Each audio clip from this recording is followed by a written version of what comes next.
what is your hatred for John Cena? Yo, when Hulk Hogan takes a rock bottom better than you, there's a problem. There's a problem. My man. All right, so give me the camera. One rock bottom. Yo, no, it's more than that. Show, give me the camera. I got the fucking camera. Kenny, I'm gonna have to do it for you. I'm gonna give you the whole spiel. He came out as a prototype. Whatever. You know, he slaps Kurt Angle. Ruthless aggression. I'm not into that. Whatever. He comes out as a rapper. I'm like, okay, all right, I can dig it. You know, he's from Boston, so that's a strike. You know, us New Yorkers, we don't fuck with Boston too much, but you know what?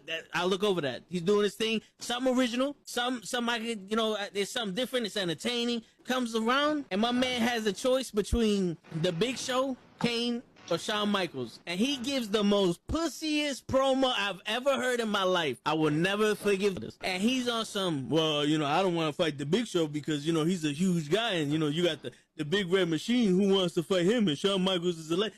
Fuck that, bro. You already beat all these motherfuckers already. Her return on SmackDown.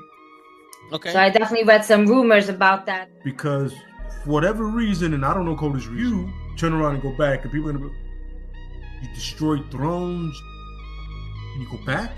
We have been doing this shit for ages, and he still doesn't know how to take it right. Trust me. That's it. I got you. My man, he collapsed with the kick. That's what I was doing. That's the way he didn't collapse during the sun. It was the kick. He's not even in his fucking chair when he gets in this fucking thing. He's not even in his fucking chair. Yeah, but he thinks, oh! There he goes. Both matches without the wrestlers were in the table. And on that note, everyone, it's your friendly neighborhood. I stay loose, I stay hype. I stay loose, I stay hype. I stay loose, I stay hype. I could do this all night, cause I do what I like. Yeah, I do what I like. Yeah, I do what I like. Sipping goose, sip is right. And I go with the flow. Yeah, I go with the flow. Yeah, I go with the flow. Cause I know I'm the show. In the zone, here I go. In the zone, here I go. In the zone, here I go. Yeah, they know I'm a pro.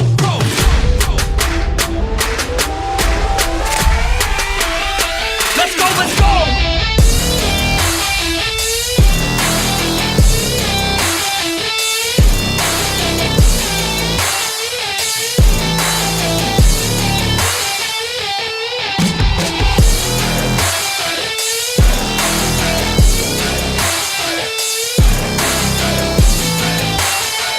Yeah!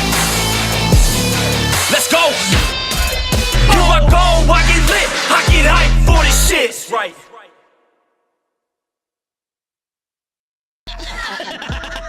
Word. He be like, I got a left elbow and a right elbow. I can break your face with an any elbow. Make sure that you get elbowed in your elbow with an elbow. Got the arm bar, get the farm bar, get around with the bomb with the bomb bar. That is going to take you to Jersey Shore. Yo, what's going on, everybody? It's fucking Thursday night, and you know what that means? Yeah! It's Wrestling Knuckleheads, and we got the fucking Golden Glovers in the building. What's going on, guys? How y'all doing? Good, guys. How are you doing? Chilling. Somebody got feedback on their mic, because I just heard myself screaming at myself. I was muted, so. All right, so they blaming each other. People, it's already pandemonium. Let's see. Oopsies. Where's our third? Where's our partner? You know, it's funny. Our guy showed up during the intro and then left. So. Wait, are you serious? Yes. He said I was here. He showed up and then he left. Yeah. Yo. He's waiting for his song. That's why. Yo, get your tag partner, bro. Oh man. Where's that hot tag, bro? Where's the hot tag? I'm waiting. I got it. I'll send him the link again. I'm getting there. I'm still taking him. Steve is stopping him from coming. He's in the dugout right now. That's all it is. He's in the dugout. Yeah, right? He's warming up. We're gonna make the call. I'm just waiting for sponsorship. Who wants sponsorship on this one? Who want to pay for the sponsorship on this one? We're gonna have to call Kenny because he's the one that got money. No, facts. I don't mention no names until money is in my cash app account. I hear you. Yo, so we usually do six rapid questions. They're stupid questions, but just to break the ice. Y'all want to wait for your partner or you want to just answer them now? Let's do it right now. Come on. All right, let's do this right now. Y'all ready? That's not one of the Yeah, I'm ready. questions. So I'm ready. All right. All right. So question number 1: should the kids bring back Lickety Split? No. They can't. They can't. They don't got that ability to talk like that. Yeah, no. All right. They don't, like they're not cool. Like, I'm sorry. Like, I don't see them mixing that verbiage with what they're using now. Like, I'm sorry. Yeah, I hear you. I hear you. You let them keep with their slang, and then we keep with ours. Because Exactly. when we mix and match, we sound crazy. Facts. All right. Number 2: the Green or the White Ranger? Green. White. Green Ranger. Oh shit! Is there any damage here? If we're being real, it's the Gold Zeo Ranger. It was always Jason over Tommy, but that's a whole nother conversation. No, we not picking Jason over Tommy. Yeah, that Gold Zeo Ranger is untouchable, and that's like. Nah, man. Whose man's is this? Jason over Tommy? I'm my own person, B. Then he picked Jason as the Gold Ranger too. And I thought I knew you. Nah. That Gold Zeo Ranger was top notch. The little toy bow staff. I still have one in my cabinet. I do too. eBay. I ordered it off eBay. I got it for like $30. And not bad. It's from 1996, and I was like, "That's great. That's all I wanted." I'm bad. Buying the things I could have as a kid. Yeah. Respect. Okay, I didn't get past the first series of the Power Rangers. After that, in the 27 different incarnations of the Power Rangers, I don't know about. I mean, I stopped That's the first season. No, series like the first. I was about to say. Yeah, I'm still with Kimberly. There's a lot of cool comics now that are like adult comics, like where they murdered Power Rangers and shit like that, and the Green and White Ranger or One Ranger. I think Tommy Goes Dark or something, right? Yeah. Kills Rita and all that. Yeah, it's all comic. And hopefully they make it to anime one day, but that'll be dope. That's what we did for now. Shit, who knew? All right. Number 3, you guys. I don't know if you're pitchers or not, but you're on the mound. Okay. You're winding up. You're about to throw the ball. Would you rather hit a goose or a duck?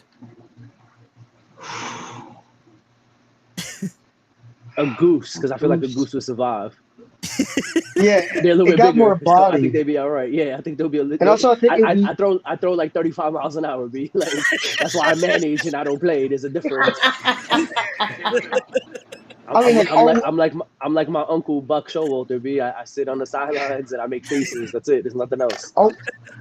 Like, are we trying to hit the animal? Because like, if it's like, I'll pick a goose just because it's a bigger target to hit. You know, like, I feel like if I hit a duck, it might explode. Like. That's some Randy Johnson when he hits it, you know? Yeah. Bro, you're killing both of them. Makes no difference. That's true. That's true. They're gonna explode either way. You play this game like you. That's play true. Yeah. That's true. First down, baby. Come on. All right. What is this? Number 4. Come on, Ray. You got to keep up with the question numbers. Yo, I'm trying to help out their mans right now. Give me okay. All right. If you can only eat one thing for the rest of your life, what movie would you show your kids when they're grown up? Fucking with y'all right now. What? How you? Wait, what? That was 2 different questions, right? The fuck? All right, watch this. Steak, Wolf on Wall Street. Hey, there you go. That's a good one. I'll say. Many different ways. That's a good one. Damn. I think this shit all the time. I'd say Mashed Potatoes and The Gladiator. I'd love that movie. That Gladiator was amazing. Like one of my favorite movies. Or actually Interstellar, because Interstellar was really good too, with Matthew McConaughey. And oh my god, that's a great movie.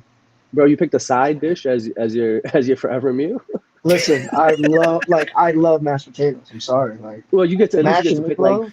You can do like, well, no. You can't pick both. You got to put one or the other. Answer the question. It's mashed. It's just not like I can eat mashed potatoes. Different types, different kinds, different this, different that. It's just potatoes. Like you could do scallop, you could do them home fries, just potatoes. Okay, I respect potatoes a little bit more. Right. Potatoes. I get it. Do you got ketchup? Do we get ketchup in this, or is it just straight up naked potatoes? Oh, I thought you meant Well, on the like steak. me, I like was you know, gonna say, obviously I what? season it. I put like salt, pepper, corn, preferably, and I'm good. That's what we already need. Adobo. You gotta throw adobo in there. Come on. Word. Yo, and Hello. I don't got a get it Puerto Rican twisted. wife. I can't do that. On an overcooked steak that's mad dry, throw some ketchup on it. It helps it out. Oh, the problem is you order the steak over. Yeah. That's the problem. Bro, one time I got an overcooked steak and they made it all over again. I was like, this is Yeah, not no. happening. I was like, this is gross. Actually, that's a good question. How do you eat your steak? How do you eat it or how do you tell them there's a difference? I tell them medium well and it never comes medium well. It always comes medium. So that's how I order it. I order it medium well and it comes medium every single time and it's perfect. I get medium rare. So just in case they overcook it, it's medium. They overcook it, I make them do it again. That's it. I just don't want my shit burnt. Yeah, you can't burn it. I can't be chewing for 30 minutes. It's not happening. Word. I remember one time, I think my mom and I were going to a steakhouse, and she's like, "Oh, we can't go to this place because they don't allow you to order your steak well done." I'm like, "Yeah," because she eats hockey pucks, and I'm like, "Mom, like the fact that they do that is good because they're not wasting it." I'm like, "No, we're not getting a well done steak at a steakhouse. Like, I'm sorry, you're not gonna embarrass me like that in front of all this shit." You want a well done steak? Eat chicken. Dry as fuck. Like, You want your steak to be juicy. yeah, you need you do. Medium rare is the only way to go, Matt. You're right, Matt. I listen to Matt. Matt know what he's talking about. I mean, you can have a well done steak. It's just the difference of 30 seconds which makes it dry or leaves it juicy. Nah, you gotta be a this master is well to done. make that shit. Yeah, but I want my steak to move. If you want your steak overcooked, you eat some chicken, bro. So it might as well. Question number 5. Does the first step consist of moving the left leg or the right leg? Left, because I'm a lefty. I always go right. I'm always right. I think it's like in boats. Like you always put the right foot first. Like when you're stepping on a boat, you put your right foot first on the ship. It's like bad luck if you put your left foot. There we go. Oh yeah. We finally got him in here. I don't know where you was at because he showed us a picture of him in the lobby. I don't know what lobby you was in, but it wasn't. I promise you, I was following the links and everything. And next thing you know, I'm just sitting here like Will Smith in the last episode of Fresh Prince. Like, what's going on right now? Bro, why are you laying down? You get it? You got the sideways, you know. Oh, my bad. Hey! It's supposed to rotate. I don't know why it didn't rotate. I tried to make sure it was a valid angle. My bad. You want to ask Bam the same questions? You guys want me to run through those questions real quick? Yeah, you gotta get his perspective. Go ahead. So I do 6 random questions. We did 5 already, so I'm gonna hit you off with the first one. All right. Should the kids bring back Lickety Split?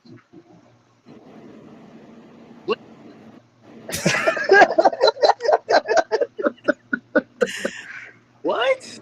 You never heard the phrase Lickety Split? Like, I'll be back, Lickety Split. I don't know nothing about. Hold on. Bam, how old are you again? Bam, how old are you again, Bam? I don't know what they put out. That was. He don't know how old he is? Come on, Bam. You got to fix your Wi-Fi, homie. So I guess I was right then. The kids shouldn't bring it back. The kids should not bring back. We lost them. Yeah, right? Yo, if you can still hear us, blink twice. There we go. All right, how's it now? How's it looking now? All right, yeah. You good now. All right, number 2. I know Lickety Split. I don't know nothing about that. All right. He's too young for that. That's what that is. Yeah. All right. So this one might not be any better. Question number 2: the Green or the White Ranger? Talking about Power Rangers. White Ranger. White Ranger. Okay. See, thank you. Green Ranger, bro. Number 3: you're on the mound. You're winding up. You're about to throw the pitch. Would you rather hit a duck or a goose?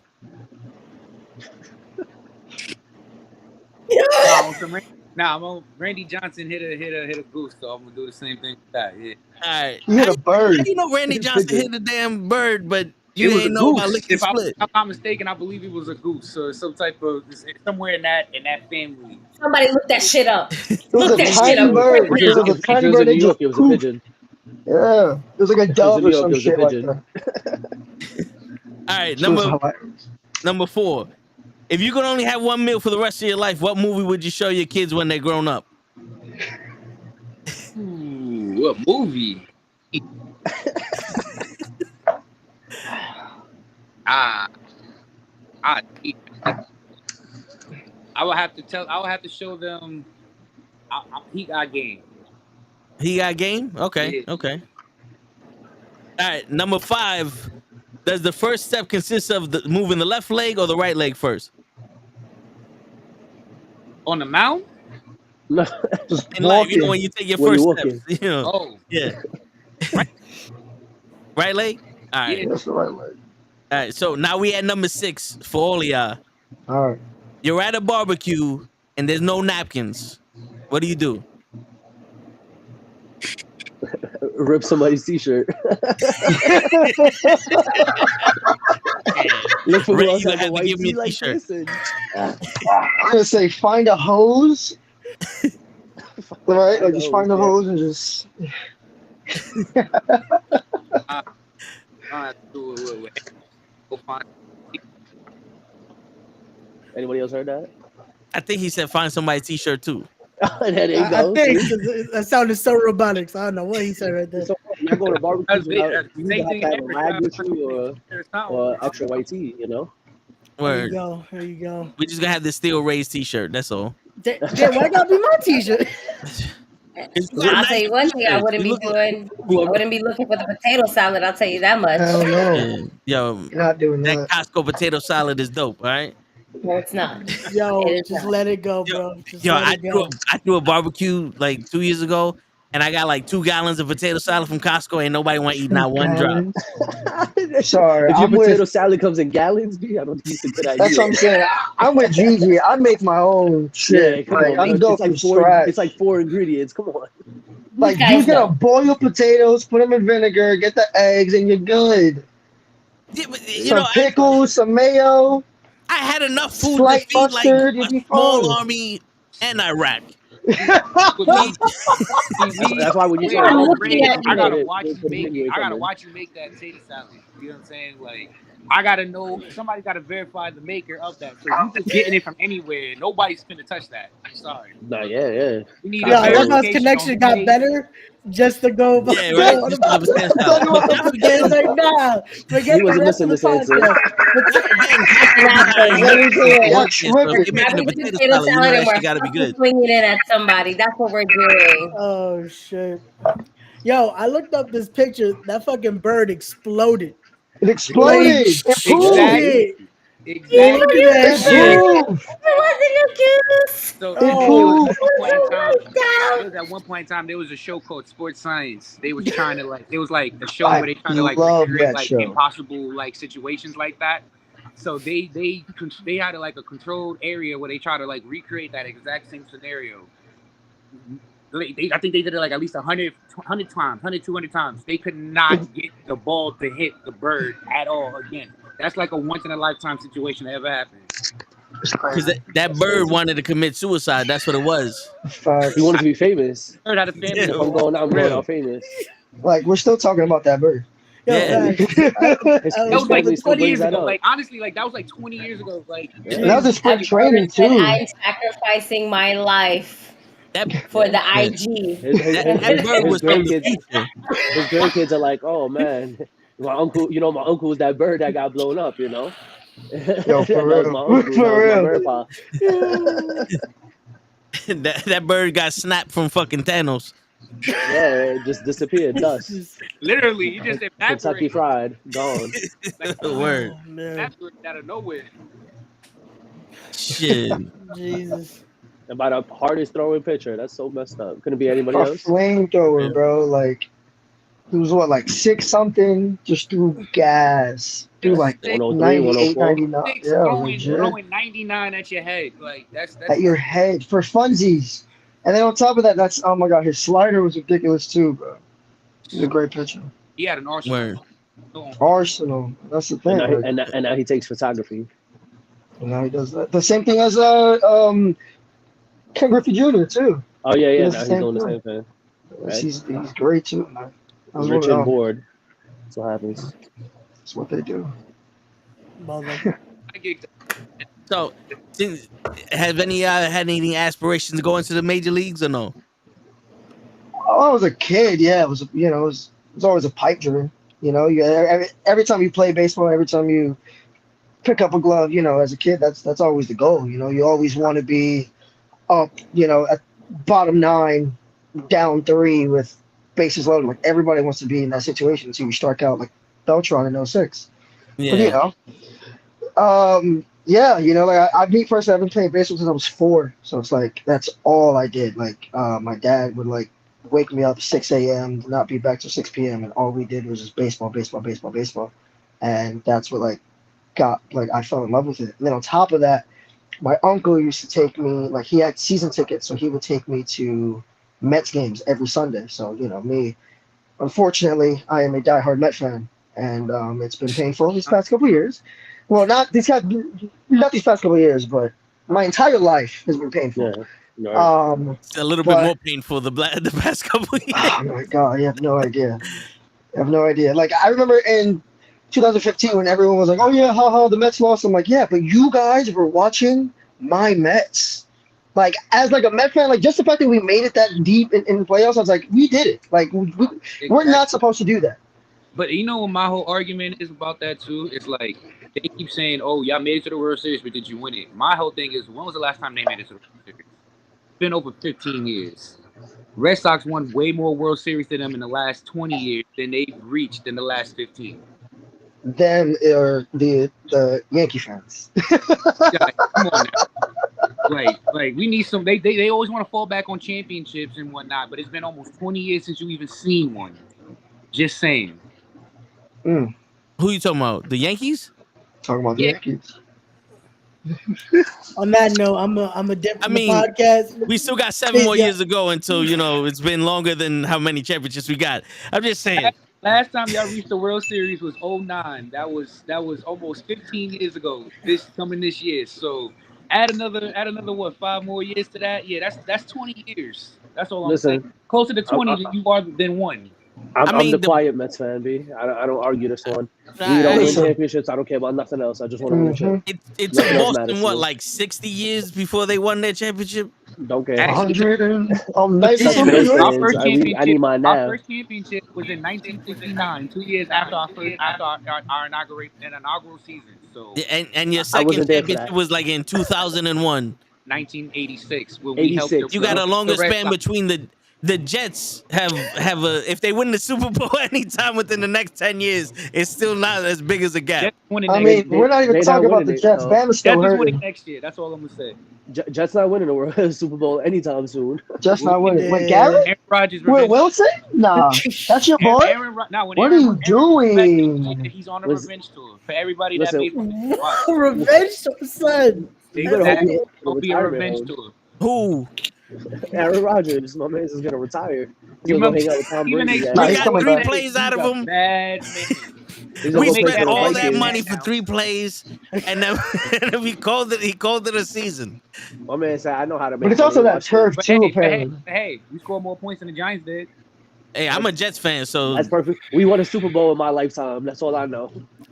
Twice. A couple. No. Our stadium hosted all the I'm Super gonna Bowl. say is we scored more points than the Giants did. That's all I'm gonna say. I got my one. I got this year. Congratulations. I got my one. Yeah, good. You got the score. Yeah, I made we still got our QB though. We gonna be all right. Oh, you still got but you still got your QB, but your QB couldn't score. You mean a QB with no O-line? You paid him $40 million. The Jets don't got no damn O-line either. Come on now. No, the Jets don't have O-line. Honestly, what happened to Rodgers is what I personally thought was going to happen to Tom Brady. I thought when Tom Brady went to Tampa, his O-line was going to let him get destroyed. Tom was not having that. And again, like the fact that happened to Aaron is, I was like, bro, they don't have an O-line. They don't have an O-line. I'm an investigative journalist. Gigi knows this. Oh my God. No, you're not. Aaron Rodgers did not tear his Achilles. What happened was he told his line, if these motherfuckers touch me, I'm out. They couldn't stop him. My man laid him on the floor and he got up and said, you know what? They thought I was playing. And he just laid back down and said, I'm done. Yo, that's a touchback. My son Why are you stood doing this to up, yourself? was fine, and said, "Nah, I'm gonna lay back down." Listen. This is Get all. up too fast. This Up is a little dizzy and like no. this is all Aaron Rodgers' fault. No. I want to say He's the superstar. This script is going off real crazy. That's all I'm saying. Right. He don't need a fucking Achilles to throw a ball. Touchback. That's a touchback. I'm just telling you. That's a fucking. What do you mean? You mean How you gonna stand on his feet? Nah, who cares? It's his fault. He should have got a better O-line. Look what Tom Brady We have did. a great O-line. He did force us to get a whole fucking plethora of receivers. He could have been No, like, that's I a want somebody that touchback. knows Sorry. when I say hike and they move the ball to block the guy in front of him. Right. But that's why Tom Brady was successful in Tampa Bay, because when he went over there, he said, you want me to be here? Bring me Gronk, bring me all these players, bring me exactly who I want when I want them, and then he wins Super Bowls. Aaron Rodgers should have done the same thing. He had that power. See, Daniel Jones don't have that power. Aaron Rodgers didn't want to play with the Jets. He wanted the money. He said, whoever's going to give me the most money, I'm taking it. And then I'm gone. Bye. That's it. The only thing he broke was his feelings. Damn, they didn't call that a touchback and my man left? Yeah, that's it. Yo, that's why I said I was done. He's like, nah, you're talking too much about He fucking. went to go beat up his punching bag. He'll be right back. That was a touchback. He's going to go hit a pile driver. Word. On Patrick Mahomes for beating him in the Super Bowl last year. Oh, shit. I'm done. Listen, I offered to be the quarterback of the Jets, but they said I was too good and they couldn't afford me. So Shut the fuck up. I believe You didn't it. meet the hype potential. I believe it. Stop your shit. Yo, I'm 7'3", GG. Okay. You no, you got the numbers mixed around. No, That's your problem. Listen, the 3 goes before the I 7. identify as 7'3". You have to respect that. It's against the law not to. You shut the fuck up. No, you shut the fuck up about your goddamn height. We All right. apologize. This is a podcast. I apologize for my friend over here. Man, He's a we were pathological liar. All right, where that's not where it counts either, Jimmy Jam. Who the fuck are you, Jimmy Jam? That's right. That's right. Who the fuck is this guy? Listen, we don't answer comments for people with no profile picture. Come on now. Unbelievable. Yo, you know what it is? Right. That's just To's burner account right there. He's just commenting. He's typing. Oh my god. That's somebody's So burner getting ready to talk shit about it. It's federated burner. Exactly. Oh shit. Exactly. Coming to Bruce burner account. That's what it is. No. Shit. Oh man. So let's see. The first time we ever meet you guys, we were actually invited by Joaquin Morales for Battle Club Pro Battle X. Right. Battle Club X actually. And this is the first time we saw you, and we instantly love to hate you. Only because y'all wore Met colors, and we were like, yeah, they're the way. Are they wearing Met? So sorry about that. These guys, and it was instant chemistry. You guys went back to back wrestling and just having a great time. Right. Let me ask you, what got you guys into wrestling in the first place?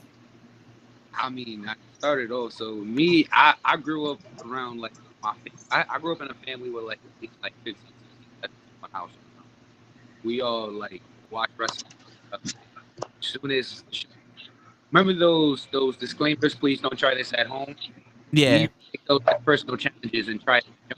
So that's what. So as soon as SmackDown, as soon as Raw, ECW, WCW was over, we like the next day we're in the park in that just outside 4-way elimination ladder match, bringing cardboard boxes outside as they just jumping off the top of all the little furniture stuff outside in the park and just pretending to be Rey Mysterio, Jeff Hardy, just having a good time, and then just started following everybody after the fact. So once I started like getting into WWE a little bit more, I started following more of like Ring of Honor and independent wrestlers. I got more into like Samoa Joe growing up because he just like I felt like he represented me as a kid more, and like Homicide because they're literally from New York. So I grew up watching them as a kid and in Kingston, and that's just it just became a passion for me once I got out of school. And it's just like, all right, this is something I'm old enough to try, and nobody can tell me no. So why not? Word. Nice. Me personally, I had a my uncle he's like a couple years older than me. Like he's like 8 years older than me. So like he doesn't really get the rank of Theo. He gets first name basis. So so he's like he's like my older brother. So he loved wrestling. Like growing up as a kid, like he always showed me wrestling from like I remember playing like I've like vague memories of playing No Mercy with him on like the N64 and I was young. Like I was super young. Great game. Yeah, like and like even now he has the N64. We play that now and it's like, oh, it's great. It's so much fun. I have mine too. So I understand that. That black disc is nothing like oh my god, you just put it right in. Yeah, that's the best. But yeah, it was that from watching it with him and like my mom loved The Rock, so she had me like our incentive was to watch. My incentive to watch was, hey, you're gonna see The Rock. You're gonna see The Rock. You're gonna see The Rock. So just every time, and I would obviously watch the Hardys. Like I was a big Edge head. Loved Edge. Like Edge is still probably one of my favorite wrestlers of all time. Like I loved everything he did, and growing up in like the more ruthless aggression era, having my cousin now show me like Eddie Guerrero and all these other guys, and I actually had a camp counselor show me RVD. He just gave me a tape, and I just watched that over and over and over again, and just oh my god, I started falling in love with it. More so then because I started getting my brother into it as well, and so like every move I would see, hey, I'm gonna do this to you, I'm gonna do this to you, and then I got to the point where we started becoming more creative and like having, but like mom would buy us shoe boxes and we'd be excited. It was like we have tables tonight, like that's what we're doing. So obviously just powerbomb each other right through them, and like all of that was what got me into it and how much my family loved it as well. So what got me into the business, I would say, is I had a theater class in like 5th grade, and it wasn't like the singing and dancing part I liked. It was the acting. So I love to act. I love to portray a character, and that was kind of interfering with baseball because I love baseball. But rehearsal would be Thursday and Saturday. I would have practice on Thursday, game Saturday. I wouldn't be able to play because obviously it's not fair to other kids who are at practice. No matter where my skills at, me as how I am. I wasn't at practice. I'm not going to play the game. That's just not fair. So eventually I chose baseball thinking that would, be something for me. But it's always, that itch to portray a character, but also find something physical as well to keep my mind interested and invested. And eventually, once I realized wrestling was a real thing that I could probably do, I try now full metal to the throttle and stuff like that. So yeah, loved it ever since. I love it, honestly. It's the best thing I could have ever done, honestly. I hear you. And yo, Jimmy Jam, you are not the only one that feels old hearing these guys' stories. Trust me.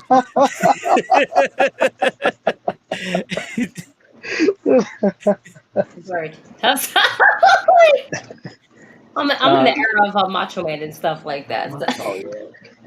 We go back. Well, yeah, Bobby, what made you interested in getting into wrestling? Like, what started you off?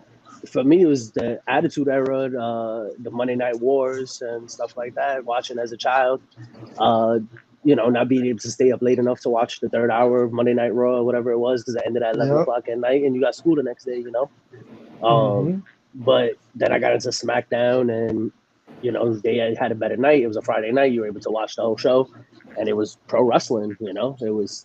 Eventually, they got into the whole SmackDown 6 and their legendary run and all that, and just stood a fan growing up. And I didn't find out until I was much older that my grandmother used to watch like Andre the Giant. Like as an immigrant, didn't speak English, but would watch Andre the Giant, Hulk Hogan wrestle back in the day, and that was her entertainment. Like So I guess it runs in the family type thing. But yeah, and then as I got older, just honestly, it started off as a joke. It started off with me and Landon, you know, messing around. He invited me to a show. We called the Battle Club show this time last year. It was about, and yeah, and from there, it started off as a joke, as a fun thing, and we worked on creative and character work and stuff like that. And they gave us the opportunity to try it as a team, you know. And there's not so many managers currently in Battle Club, but they gave me the ball. They let me run with it, and we having fun.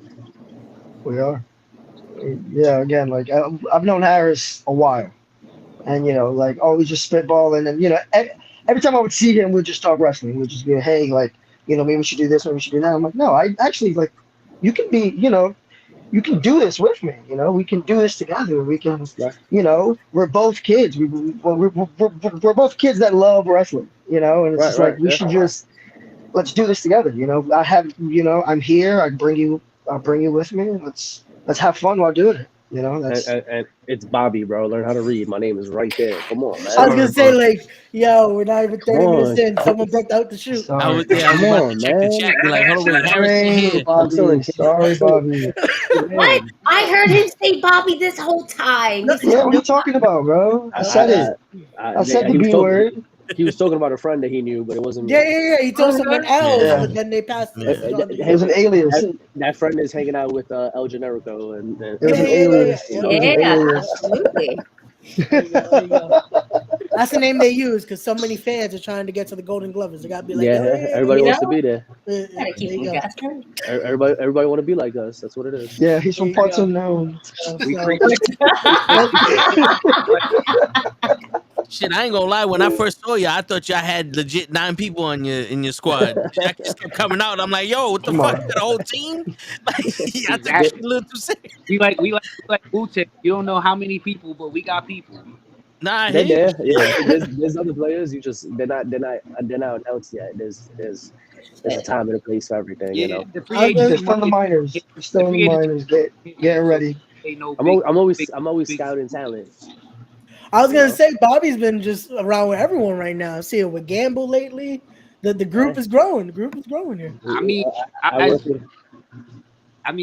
manager, he seen what's in the best interest for us, and he sees certain talents that could be beneficial to us in the future or in the long run, depending on how he depends on playing it. So we announced him and anointed him as our manager for a reason. Trust his judgment and his words. So whatever he's got going on, we know he's got our best interest at the end of the day. So we're with whatever he's on. Okay. See, I didn't even pay for that, B. That's just straight up. I didn't have to pay for that one. That one just came from me, But it's the truth, though. Listen, we all wrestling fans. We've been doing this all since we were little kids. What's the main thing about wrestling? It's winning. So that's all I care about. I care about winning as much as possible. I hear that. Gotcha. So what are the responsibilities as the manager? It's everything. I tell them where to go, when to go, how to go, making sure their nutrition is on par, making sure their workout is on par, making sure they're training. We got to go to training. There's 3 of us. We got to go to training at the same time on the same days, get down, talk to each other. We talk all the time. It's a group chat. It's all we do is talk, creative. We got at least like three alone. Yeah. That means, there's a lot going on, so it's making sure they're on point. And then there's the whole social media side of things, everything now is all about social media. It's about the presence you have on the social media. So how much attention I could bring them, how much attention I could bring us as a group. And, if they feel like it, how much attention they want to have as single stars, they can do it all. Who stops them from, look at the New Day. The New Day does tag team work, they do trios work, and they do singles work. You don't got to break up. There's no need for that. You could everybody could do their own singles stuff. Everybody could do our tag stuff, and there's enough titles to go around for everybody, ain't there? Yeah, seriously. Especially in Battle Club at the moment. Hey. I mean, the way we looking at it, we're finna have a golden takeover. That's what we like to call it. Yeah, why not? We're gonna be everywhere, and you can't look one way. You can't talk wrestling without mentioning. And 2023 was a little bit what it was, but we getting into a new year very, very soon. holidays are gonna come soon, and we're gonna get into the new year, and who knows what you know, you gotta sit there and watch and wait for the next season of Battle Club X to see what's gonna happen, you know. Word. So you guys got your eyes set on the Costa Ricans then? We got We got eyes set on anybody and everybody. There you go. Everybody and anybody. We don't want You holding a title. You in our vision. We don't want to make one team feel special than the other, just if we mention them by name. But just know exactly. Everybody's on. Yeah, everybody can get it. Everybody. There's a good chance you probably are. The difference is that the Glovers don't give up, man. They take everything that happens to them and they come back stronger and stronger, and they go to practice and they work harder and harder. And you know, I'm sitting there and I watch, I take my notes, and I see how many times they have to change their t-shirts and change their shorts because of the sweating, and you know, and the drills and everything. It's they only getting better. It's only going up from here. So exactly, it's up to you to pay attention. It's up to you to watch and see what's happening. At the end of the day, we're coming, no matter what. There you go. There you go. No matter what.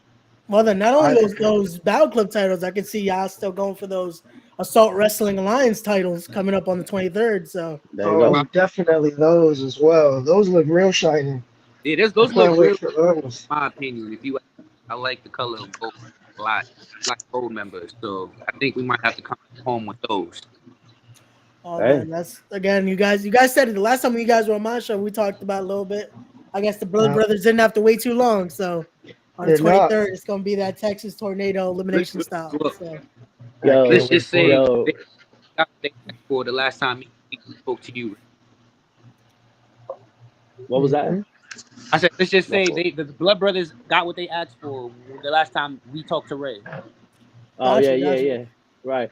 So hold on, I got a beef over here because Ray just brought up how the Glovers were on the show, but they were missing somebody, and I looked at my DMs, I looked at my text messages, I checked my calls. Nothing, no invite, no nothing. So I was a little bit heartbroken, you know. I felt invite, no nothing is a bit. No nothing. Yeah. You want to explain yourself, Ray? See, what happened was I thought I spoke to him directly. I thought he was the one handling the booking here, so he had the link. I sent it to the Golden Glovers media. Yeah, but you gotta hit a Bobby. You look how toe tags did it. We got in a group chat. We put all our individual pages in there. We had the conversation, and that's how I knew. Emails? Yeah, I got an email. I got a special invitation. I felt special. He said, "Bobby, Landon, Ben, I want you on my show." So I came in. Word. Got you. It's okay. So we're gonna have. What's up? I was gonna say what we're gonna have to do now to correct this, just to make sure we're gonna make you feel even more special. How about we get the Bobby solo episode? We get to find out a little more about you and what you respect of the craft. How about we do that? Okay, we'll do that. That's good. I don't have to send my guys to your office next time. Yeah. No. We'll make sure we correct all this. See? Yeah, I'm all for that. Y'all want to put him through a table? Let's go. You see, people think he's a saint, but you get it, Bobby. I get it. Shit, you seeing it? If y'all want to see something, you have to check out the Respect the Craft podcast and see what happens there, and then let me know. We'll see what happens. There you go. By the way, Matt, awesome, saying Bam and Landon came a long way. Thank you. I appreciate that. Yeah, we appreciate it, man. Thank you so much. We came a long way, jerk. Anyways. Word. And right after he said that the Uptown Boys was on the list for the Golden Glovers, and he don't even acknowledge you. That's crazy. What did I just walk into? Ray. Well, Toad just tried to get me. And didn't invite Bobby to the Respect the podcast, and now we about to get Ray fucked up. I leave for like maybe 3 to 4 minutes tops, okay? Because I'm still in mom mode, all right? So fuck that. What the fuck? You leave me alone, and we get Ray fucked up. Apparently I forgot to invite Bobby. I thought I spoke to Bobby directly, but it's all good. We're gonna get Bobby on a solo episode. So this is a legitimate, like you fucked up. No, yeah, I fucked up. He was on the show, Bobby was watching, he was like, It's all good. We're gonna get Bobby on a solo episode. It's gonna work out. This is quite unbecoming of you, sir. I'm just saying. I love how Gigi was like, Wow. just I'm always trying to defend you. I can't defend you this time. You know what? I fucked up. I'm sorry. I'm so sorry. I'm looking at you. I'm sorry. They think I'm the one that's fucked up for wanting to get right through a table. That's just excessive. Just a little. Since day one, he was starting trouble. He's trying to get Santi to beat me up. He tried to get Sammy Chaos to beat me up. He's trying to No. Stop. No. You did that. He tried to get Mercedes Martinez to kick me out the building. No, you did that. You did that. I was there for that. I was there for that. And you said, I don't know, what the fuck did you say to her? Because I'm a little fucked up, okay, and I'm sneezing. Oh. You said something to Mercedes Martinez that she just looked at you, and then I just realized, fuck, so this is the moment where you fucked up. Well, listen, I told Mercedes Martinez that I was cute. And that's why they call me toe tags, because I kill him with the cuteness. And she was like, That's where he fucked up. That's where he fucked up. I don't see a problem with it. There's nothing wrong with having confidence in yourself. Nah, but he was saying it to Mercedes, how he was trying to give her the eyes, and then she just looked at him like, nigga, what? And I was like, okay, see, you were doing really good now. As his friend, you were doing really good. But this is where you fucked up, and now we gotta go. You gotta keep it funky. And he legit had to ask her, did I fuck up? Yup. Do I gotta go? You better go. Okay. And I was like, see, you fucked up. And then see, I was just being the good friend. She just had her match. No credit for being the good friend. There's nothing wrong with having confidence in yourself. You know what I'm saying? Shit, I can't help it if I'm cute. That was a you top gotta match, have by the all the way. confidence in yourself. Word. If nobody thinks you cute, you gotta think you cute. That's right, but everybody think I'm cute. Yeah, Bam just said everyone don't think you're cute. Ben disagrees, but it's all for right. everybody, sir. Shit, Mercedes Monet think I'm cute.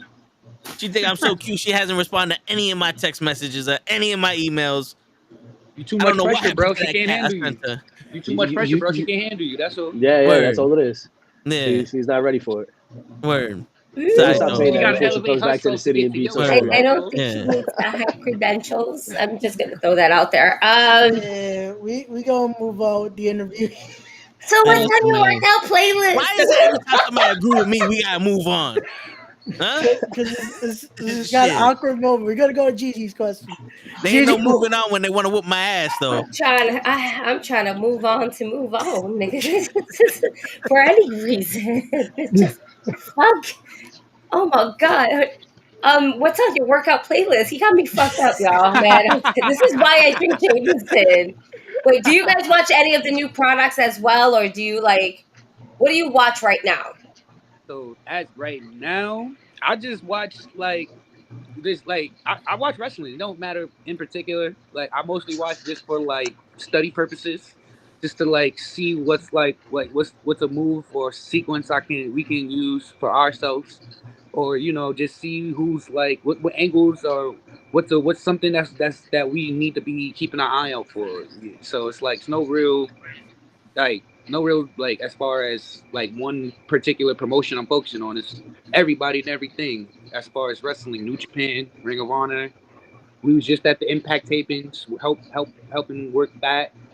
So keeping on top of that. Still watch WWE from time to time. So anything, even all the way from Glee to Noah and All Japan, just whatever is out there to watch, I'm watching.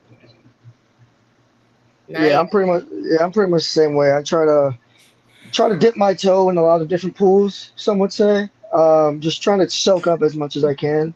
The most a lot of tag team stuff. So Motor City Machine Guns, early TNA when all of that stuff was happening, because I would my brother and I would say we were the TNA stands. When everyone was like, oh yeah, Rhodes, and my bro, we were on that TNA is fire. Y'all need to get on TNA now. Exactly. They had a run. They had a run. So good watching them, bro. They really did have a nice run. They had a solid run until Hogan did Hogan stuff. And And, Trixie and Hey, all yo, them. When they Hogan Yeah. started off when they so made the ring into amazing. a regular ring, I was pissed. I was I was pissed. so I was sad. I was like, heated. why? This But is what AJ made you Styles said that different. inside the ring was Yeah, hard as fuck. Oh man. bro, And they that did like ring the was. Ultimate X matches back in the day with Chris Sabin Yeah. Shelly Yeah. and Kid Cash and all those guys back in the day, AJ Styles. Bro, that's what we was watching. Like that was Facts. the innovative. Yeah. That was the innovative stuff we pretty much based our game off of. Like that whole entire TNA X division and the tag hmm division and just that whole era from like 04 to 2012. Like that's our childhood. So Yeah, man. And you know what was Yeah. so great about that? It was also, if I'm not mistaken, it is like the first major company to kind of want to go ahead and give WWE that competition at that Exactly. time because we already Yeah. went ahead and bought ECW, WCW, so all we had was WWE for the longest. hmm TNA decided to, make some noise, and noise that they did make. They Yeah. did make like like one of my favorite wrestlers on that roster was Abyss. I loved it, but he was a Oh man, big he was man, good. but oh my god, like he did everything. Like he did all the extreme Ooh. stuff. He was a big man. Like he was their like Kane Undertaker type character. Yeah. He was perfect. I love that character. Like again, I feel like they messed up when like he started talking, and I'm like, nah, bro, that needed to be like you needed to be what they messed up on. Like you did the same exact things. Like no, you keep that monster energy and just like and that's what he wasn't like a metaphorical figure like Kane or Undertaker. he was just a psychopath. Like he was legit just like a Yeah. Michael Myers. Like oh my god. Exactly, and that's what made him more relatable because it's just like, and then they added the layers to him. Like, okay, you have Father James Mitchell who was manipulating, Mhm. turned him into Then the he had a brother, and then he had a brother. and then They always have a Judas brother. Messias, bro. Oh my god. all these things to try to make him more of a monster than he really is. Like Yeah. that what was it? That barbed wire match with him and Sabu. Oh man, With his that was brother, a yeah. cool match, and it was so fun to Oh yeah, watch. yeah. I think the Sabu one was, well, that one was way better than the second one after that. Like, but like again, like going back to like those monster ball matches, like that monster ball match with what Sabu, Abyss, Rhino, Jeff, like that's still like one of my favorite matches. Like I'm sorry, like it's just mayhem. It's organized mayhem, and it's like it's like as a kid watching, I was like, this is crazy. Like this is amazing. Yeah. Just seeing Jeff jump off the top of that Oh my god, yeah. like oh my lord. And then not only just that, him taking the power driver from the second rope to end it, like Oh no! that was a big with bump. Gore's Abyss out of the crowd into all them tables. Oh yeah, that shit was dope too. Legendary stuff. I say Come my on. legendary match would be that triple threat between AJ, Christopher Daniels, and Samoa Joe. Oh yeah. Yeah. That one, Yeah, that's so good. I remember sitting home watching that match live as it was happening. I got in trouble for just for buying without my mom's permission. I knew the passcodes to all the cable stuff. So as soon as I found out there was a pay-per-view, I'm like, only $40. I can handle the money. I'm gonna watch it. It be like that. Like it's like I know she's not gonna let me watch it, but I want to watch it, so I'm gonna just sneak it on. So even if I didn't get a chance to watch it, it's still running for like for the rest of that month. So I'm gonna get off of trouble eventually and still be able to watch that pay-per-view. So that's how it got to the point where it's just like, yeah, I'm willing to get in trouble to watch the. Nah, it's better to ask for forgiveness than for permission. Exactly. Sometimes. No, fact. It was like I got to see that classic live though. Got my ass kicked, but I got that classic. Like my ass was in pain and my feelings was hurt, but I got to watch that match. Your eyes are hurting from crying and shit. Yo. That was the problem with growing up back in the day. All the pay-per-views cost money, so you had to pick and choose which ones you watched. Exactly. I had the box for a while. Don't let it be That's a pay per view running the same night as the same month as a Impact pay per view, because it's either one or the other. Yep. So it's like I had to be real selective on which pay per views I wanted to watch. Oh yeah, shit, and most of the time, Impact wasn't winning that war. Nope, most of the time they weren't. I'm sorry.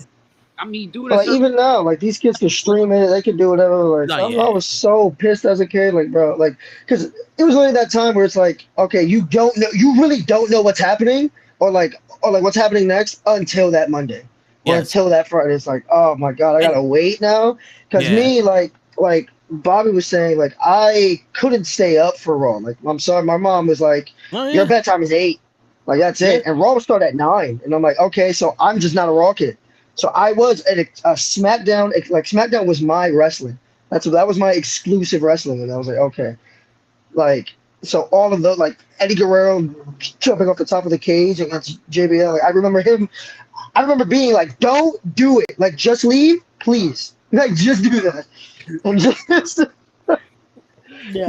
oh man, it was great. Well, yeah, man, that was also I had that problem too. Raw was. You went to bed and it's like, can we stay up? It's like, no, but then my pops didn't get home until mad late because of his job. So we was just we snuck in the living room, watch the shit on mute. Oh my god, that's perfect. Footsteps, you turn that TV off real quick, tend to go to sleep. Yep. And then when you had WCW and Monday Night Raw on, it was like literally, I kicked my friend out. I was like, yo, bro, it's Nitro time, my nigga. I can't play video games with you no more. I gotta watch Nitro. Bye. Yeah. Deuces, homie. I remember I had because I lived with my cousins. I was living with my cousins around that town. I was really little, but I remember specifically we had 2 specific rooms. One was for WCW, one was for WWE. So everybody, whenever there wasn't a commercial, because you was either a WWE fan or a WCW fan, and it's like mostly because it's like, all right, I'm not jumping back and forth between both rooms to watch these shows, so I'm gonna stay here and watch this product because this is more entertaining. But me, I'm that kid was just like, okay, this commercial is boring. I'm going to the next show. We'll watch the next show. Yeah, getting all wild and rowdy with the WWE heads, and now I'm going back to W. See what's going on over here. It was just like growing up in a timeline like that. It was just like I was meant to be some degree the way I was too active and interactive. Yeah. Shit, my pops was one of those people that he found the TV in the garbage. He went to bring it to get fixed, and that was our TV now. So we had one big ass TV that didn't have no sound in it. Like the speakers didn't work, and then a little TV that had the sound. So we would have Raw on the one with the sound, WCW on the one with no sound, and then we'll switch back and forth when there was a commercial and shit. Because he had the illegal box and the regular box. Oh, yep, I had the illegal box going up. Yeah. Yep. So that's how you had to do it. Just bloop, bloop, bloop, bloop. Like doing stuff like that makes you realize how passionate you are for like just wrestling alone. So it's just like, man, if I'm going to do all this just to watch it, why not? Yeah. Shit. I remember we didn't have no YouTube, so it was if you wanted to watch ECW, you had to stay up until 1 o'clock in the morning and get that MSG and hope that shit was on because it wasn't on every week. And pray, yeah. Oh man. And fucking then you had to like Saturday at 2:30 in the afternoon you had to go on the Spanish channel to get Triple I and shit. Yeah, I had no idea what the fuck they were saying, but that shit was dope. That shit was fire, son. That shit was dope. Hey, on Triple 16 on Saturday afternoons, yeah, they definitely got me on that one. Hell shit. Legit, that was my way to watch Raw for years. It was just the Spanish version. Yeah, they definitely used to run it on the Spanish channel on Saturdays too. I remember that. Yep. Like Telemundo had their little wrestling block from like 2:30 to about 4:30 every Saturday. They dropped wrestling, some type of wrestling in Spanish. I remember that specifically. Nope. Yeah, that's how I used to watch on vacation, like in DR, El Salvador, and all those other places. Like they would have it, like right, like at some random block. Like some random, and I was like, okay, this is what we're watching again. Don't know what they're saying, but I like at the time, I followed along over the storyline back home that I can understand what's happening. I'm like, okay, I get it. Yeah, it was great because that like peak of excitement. Like, oh my god, I found wrestling. Like, okay, and you're just excited. Okay, I know what I'm doing now. Yep. Yeah, I was in Puerto Rico a couple years ago in the hospital because my grandmother she was passing, but we was in the hospital, and we're in the waiting room, and I don't know what the fuck. I look up and I see fucking Carlito versus Orlando Jordan. I'm like, what the fuck is this? It was the Puerto Rican promotion. I said, they got this shit in the hospital. He's like, yeah, no, we staying here. Yeah, I was like, well, we found our spot for the night. Oh man, that's hilarious. But there was a point in time where if a wrestler left WWE, you didn't know where they went. You know, once WCW went out of business, if you didn't really know about TNA, if you didn't know about these promotions, you'd be like, what? Oh, the guy just disappeared. Mind you, they're wrestling in Puerto Rico and Mexico and other promotions. And look at this one. This one celebrating over here. Let's go. But I used to watch when I used to go to the pay-per-view channel, and the first like 10-15 minutes they used to show the pay-per-view in the corner like this big, and you used to be able to watch it. And then once that time was done, if you didn't pay for it, you couldn't watch anymore. And then I used to have to go to the desktop, go to WWE.com, and just click refresh every like 30 minutes to see who won the matches because they used to post it on their website. Yeah, and that's how I used to learn about all the pay-per-view wins. Yo. That we had the illegal box, so we was watching that shit for free most of the time. And before you got to there was nothing playing. So you know how they had the pay-per-view was in pink. It said pay-per-view event, right. And then you wait. That song, "What If God Was One of Us," has been installed in my brain because we would listen to that shit for 30 minutes. Yeah, yo, bro, I can still see it now. I'm sitting on my couch, just fucking like, yo, I'm scarred. I was trying to tell you, stop buying this illegally. Have any of y'all ever called that commercial? I mean, that hotline that Mean Gene would be like, if you want to know about the latest wrestling news, call this hotline and Shawn Michaels will pick up. I think I'm a little young for that one, but I was gonna say, I don't think they in that generation. Even if I was anything that had to cost something, it was not happening. My mom would have beat shit out me for spending money that's not mine. Because back in the day, if you wanted a shirt, you had to call up to get it. So you get like Bobby the Brain Heenan in WCW. If you want the new NWO shirt, call 1-800-667-772 and order the shirt. Just like, nah. I got whatever shirts Kmart sold. So yeah, word. I had a Hollywood Hogan shirt because it was there. I had a Rock shirt because it was there. Or Austin shirt because it was there. That's it. There's no ordering online back then. See, I was at that point where it's like I used to order my stuff from the WWE magazine and Pro Wrestling Illustrated magazine. That's when I was at a time where it's like, okay, you can just get it offline and then you could go on their website because it's right there. And then that's how I was able to get my merch and stuff. So that's like, I want to say like at least a generation or so before me, when you was able to like get your merch like that. I didn't even know they used to do it like that. Yeah, man. Shit, that's actually how I learned about ECW was through the magazines that they used to sell. Because I was too young for it to be on TV. That shit, like you said, it was on till 1 a.m, so that wasn't happening. But and then I have to convince my mom that the half-naked girl that's in the fucking ECW magazine is not what I'm using the magazine for. I'm actually learning about the wrestling. Beulah McGillicuddy. If you don't know about Beulah, you too young for this conversation. If you don't know, but Francine was the queen. Francine too. Shit, I always used to be like, fuck, man, I wish I was old enough to buy that video they kept selling for Beulah. And she was like naked in that shit. Hold on. So, yeah, I remember when they did a WWE Divas book that everybody thought was supposed to be like nudes and shit, and it wasn't? I don't remember. They really lied to all of us about that shit. Word. I saw that shit in the library, and I was like, "Really?" They used to have a diva of the month too. I remember. Yep. The good old days. The good old days. Oh shit! Let's keep it going here. I'm gonna ask this question because we got a question from a fan here that wants to remain anonymous. So I'm gonna ask it for them because they've sent me the message here. So just give me 1 second to pull it up. Oh shit, we got call. This is the first ever call-in question. You guys have made history on the Wrestle with Knuckleheads podcast. Making history, okay. So this one is specifically for Landon though.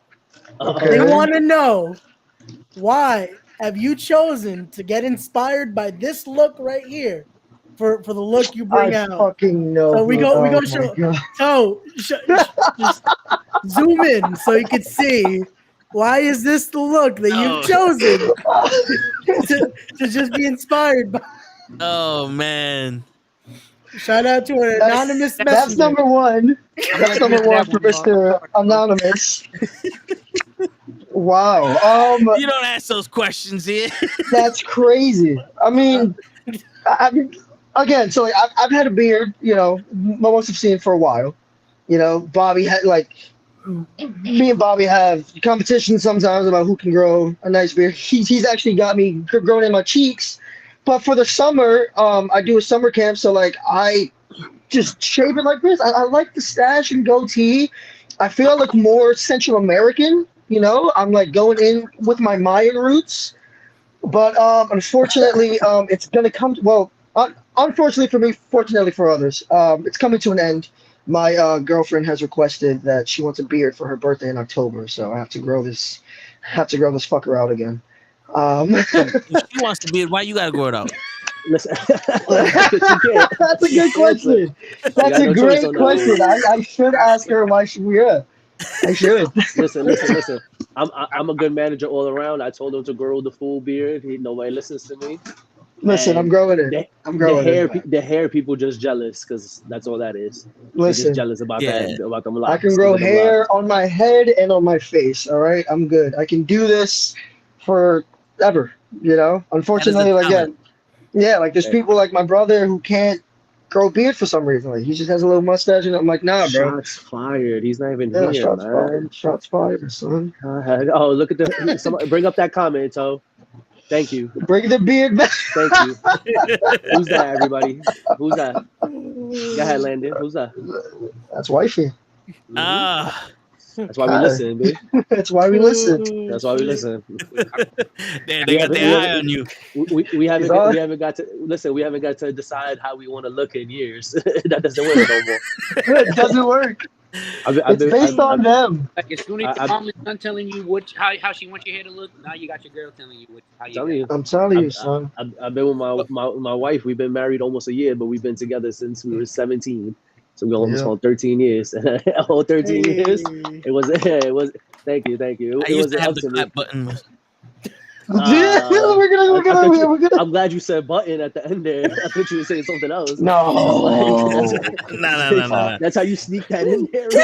Yeah, it's, you know, we call crabs. It was like it's the same thing. Nah. Yo, listen, just be happy that it's your choice and it's not Mother Nature's choice. I'm just saying. That is true.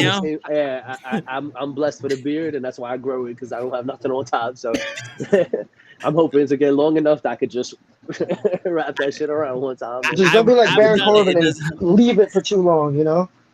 Like, when it's time to let it go, it's time to let it go. You know, like, don't be like Baron and just have it there. You gotta let my shit gone at 24. Twofold. Me too. It's like shit, man. Then I'm starting to get grays.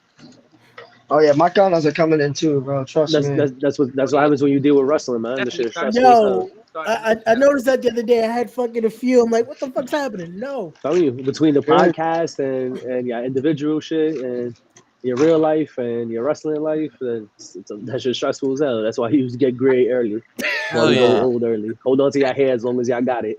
Yeah, I like a little salt pepper. We almost wasn't on YouTube because YouTube tried to ban me for 30 days. Oh, no. For a stream I did 4 years ago. Now this. Damn, so they were looking. Yeah, so they were digging. Yeah, they don't like me on YouTube. So tell them to go back and look for some receipts. Listen, tell them you'll serve 4 years starting from the day that the video was produced. So congratulations, it's done. Now you're off probation. Yeah, hallelujah. They said I was inciting violence. I'm like, yo, bro, I'm playing Call of Duty. Every part of this shit is violence. Blame Call of Duty. Yeah, but y'all be playing like Fortnite's all fine and shit. Yeah, right. They can do whatever the fuck they want on Fortnite. Man, if they heard the lobbies we grew up in as kids, honestly, they would have survived. They would have survived. Oh, nah. They would have survived. That freaking NW2 lobby was the most toxic thing ever. Like, oh my god. And we were 12 years old. That's why before we got on the lobby, I'm used to kids saying that to me. Yo, That's why I what? wasn't even reacting. Y'all missed it though. Well, Yeah, I missed Gigi's menace. Give me a new one. There be kids just like that, fucking sending you to hell. Like, yo, Word. that's what I'm saying. You see, but now, like these kids don't have to talk crap. All they do is a TikTok dance after they kill you. Yeah. And like, Is I that feel like worse, that's though? more disrespectful. I Is feel that like that's worse? worse. Yeah. I feel like it's worse. It's like, bro, you're like, it's not you dancing and having a party now. Like, chill. I That's can't even mad respond to disrespectful. you. Like, I can't make you Yeah, cry like I can't even first. respond to you. Fucking dick. Shit. I Word. got the easy way out. I thought our generation was stupid with the dances. And it's like, Nah, it got worse. It's got It got worse. way worse. Our Wait till you run dances out of went to good ideas. songs. No.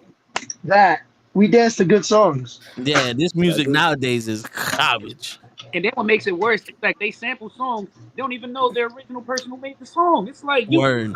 you do know like you sample Mary J. Blige and Auntie's out here still killing it, right? That's Yeah. why But still, to this day. They be like, oh, that's K Flock's song right there. No, it is not. That is No, it is not. No. Oh, when everyone's saying like running up the hill, it's from Stranger Things. I'm like, nah, bro, that's been a song. Chill. That's been a song. You're not saying because it's from Stranger Things. No. Fuck you. That shit's been a banger since I had the rolly windows when I was a kid, bro. Like, chill. You're not doing this shit. It's like that's a reference for them, but you gotta like it came from something from before. Exactly. I think is respect what came before. Exactly. No, they ain't got enough talent to make their own shit, so they gotta take the old shit. Exactly. But the way I look at it sometimes too is like sometimes what is it? First best flattery. So it's like, but at least understand like, yo, this is the person who created it. This is where I got it from. It's not like, oh yeah, this is mine. That's my own. Yeah. Facts. Word. That's like somebody also, doing the Eddie Guerrero shake. To be like, oh, I did the Rhea Ripley. No. Yeah. Mommy, no, the original mommy was China. Word. Facts. That was Mamacita right there. That's that was Mamacita. Word. She could get it too, just for the record. Nah, no. She was my favorite though, but no. You I know what he watches. She came up to you and she was like, "Mommy." I know what he watches. Yo, but I would love for her to be my manager. That would have been great. She was a great manager. She was a great act like you ain't see that Playboy magazine. I don't mean that's the reason why I said no. That doctor did good work. Nah, I'm not getting bodied. You're bugging out. Nah, man. You gotta wake up early in the morning to body me, man. 7'3". He had no tent. Yeah, you 7'3". That's different. That's different. You too strong for that. I'm good. I tap out. No, thank you. Yeah. She's a different She's story. on that list. She's on that list of don't touch me, please. Yo, I love how Gigi's missing all this combo. Yeah. I'm happy that I'm not on that list. She smoked a little bit. Now she's done. She's tired. That was it. I just want to know what's up with all you podcasters starting your podcast at this time. Like the other night, I was on Go for the Pin until like 2 a.m. I was like, yo, let's go. What are we doing here? Well, we end at 12, but you know, listen, bro, I don't get home until 6 o'clock, and then I gotta eat, and then Gigi don't stop the mommy thing. Show don't get home until like 11. Ray's the only one that's here on time. Yeah, that's why my podcast usually like 6, 7, and we done. We love you, Ray. Like it's an hour. We in and out. Yeah, I promise you. Once we blow up and all we do is YouTube, then y'all can come on at 6 o'clock in the morning if you want. I'm with it. I'm with it. Let's do a New Japan watch along together. Word. Yeah. That was the last time I spent up late like that. Was watching New Japan. I remember that's how I got into the Young Bucks, watching New Japan. Yo, I remember I stayed up one fucking time to do that. And I was like, nah, I'll wake up instead of fucking staying up. Yeah. Nah, I stood up because there was no way I was gonna wake up. I knew no way I was gonna wake up. Bro, that's what I thought too. And I was like, nah, I can't do it because I wanted to watch. The show don't start till like 4 a.m. I wanted to watch AJ but then Nakamura. The thing is about the show lasts about like 6 hours. The show is actually 6 hours in its entirety. Yeah. Like it's the not pre-show just starts like at like 2. Like they put everybody on them cards. Like yeah, man. From the young lions to the main event. Yeah, and they always have like 10-man tag matches so they can show everybody off. Yeah. Yo, and then they'll still do the Rumble too. They'll still start. And I was gonna say that Rumble. That Rumble is fucking hilarious. Wrestle Kingdom is 2 nights. Yeah, I mean, same thing with everything else. Mania's 2 nights. All this shit. Because you know Vince couldn't get one up. No, yeah, 100%. I'd rather do 2 nights of WrestleMania at like 4.5 hours each than one day at like 12 hours. That shit takes forever. And I don't got time to sit still like that. On a Sunday. I remember the last time they did the WrestleMania for one night, and I honestly wanted to see that Becky Lynch match, but it was like going on 1:30 as the match was going on. I'm like, bro, like I can imagine what the fans is feeling like out there in real time, because I know they was out there since like what 5 before that. Not to mention the people even that, bro. There, before that, to wait online. Yeah. So they was probably there for like 12 hours straight and whatnot, just standing around watching. Like I can only listen. That's all Dash. I went to SummerSlam 2016. I went to NXT the night before. I went to SummerSlam 2016. That show was like 6 hours long because they did the pre-show and then they did the actual pre-show and then they did SummerSlam. And that shit was long as fuck. I don't know why anybody thinks that's a good idea. That's why I like these indie shows so much better. We're in and out in 4 hours at max. We're in intermission while we're at it. Long ass. I can hop out, go take a smoke break. Yeah, and I don't gotta sit, 1,000 feet back. I'm right there. In the third row watching everything go down. Like seriously. I was at We Are last Friday with y'all, and that shit was I put my seats all the way in the back because there was nobody else sitting there, and I still had the perfect view. I saw everything from where I was. I was like, this is great. Yeah, and y'all can hear me too when I talk shit. Yeah. I hear people cheering for you all the time. Everybody's excited that you get there. Trust me when we tell you, as workers, we hear you in the ring too. That's good, bro. See, totally gonna beat your ass for some of the shit you be saying. Fuck, they gonna beat my ass for every time they turn around. I'm pointing that show. You think we don't hear you, but we hear you. We know exactly what was said and who said it. We just asked to see who's smart enough or at least bold enough to admit who said it. That's why who said that? We hear who said it. We just want to see if you bold enough to repeat what you said. Shit, I was talking mad shit. Who's that federated tag team? The 2 big motherfuckers. O'Shea and John Davis. I was like, yo, this dude over here in the hat talking mad shit about you. Yeah. Sentai, My man looked at me. I said, "This kid right here wants you." He said, "Your feet stink." He's like, "What?" I was like, "Yeah, this nigga." He's talking shit. Yeah, they beat up 7 dudes that day. 7 kids. 7 kids got mommy whopped. All I'm gonna say is, as one of the first victims of the federated bully machine that they call John Davis and O'Shea Edwards, yeah, just stay away from you. That's clearly the smartest thing to do. I mean, if it wasn't for Gigi, I'd have got in the ring. I was like, me and Brian sitting in front of me. I'm like, yo, you ready? I'm about to take off my shirt and shit.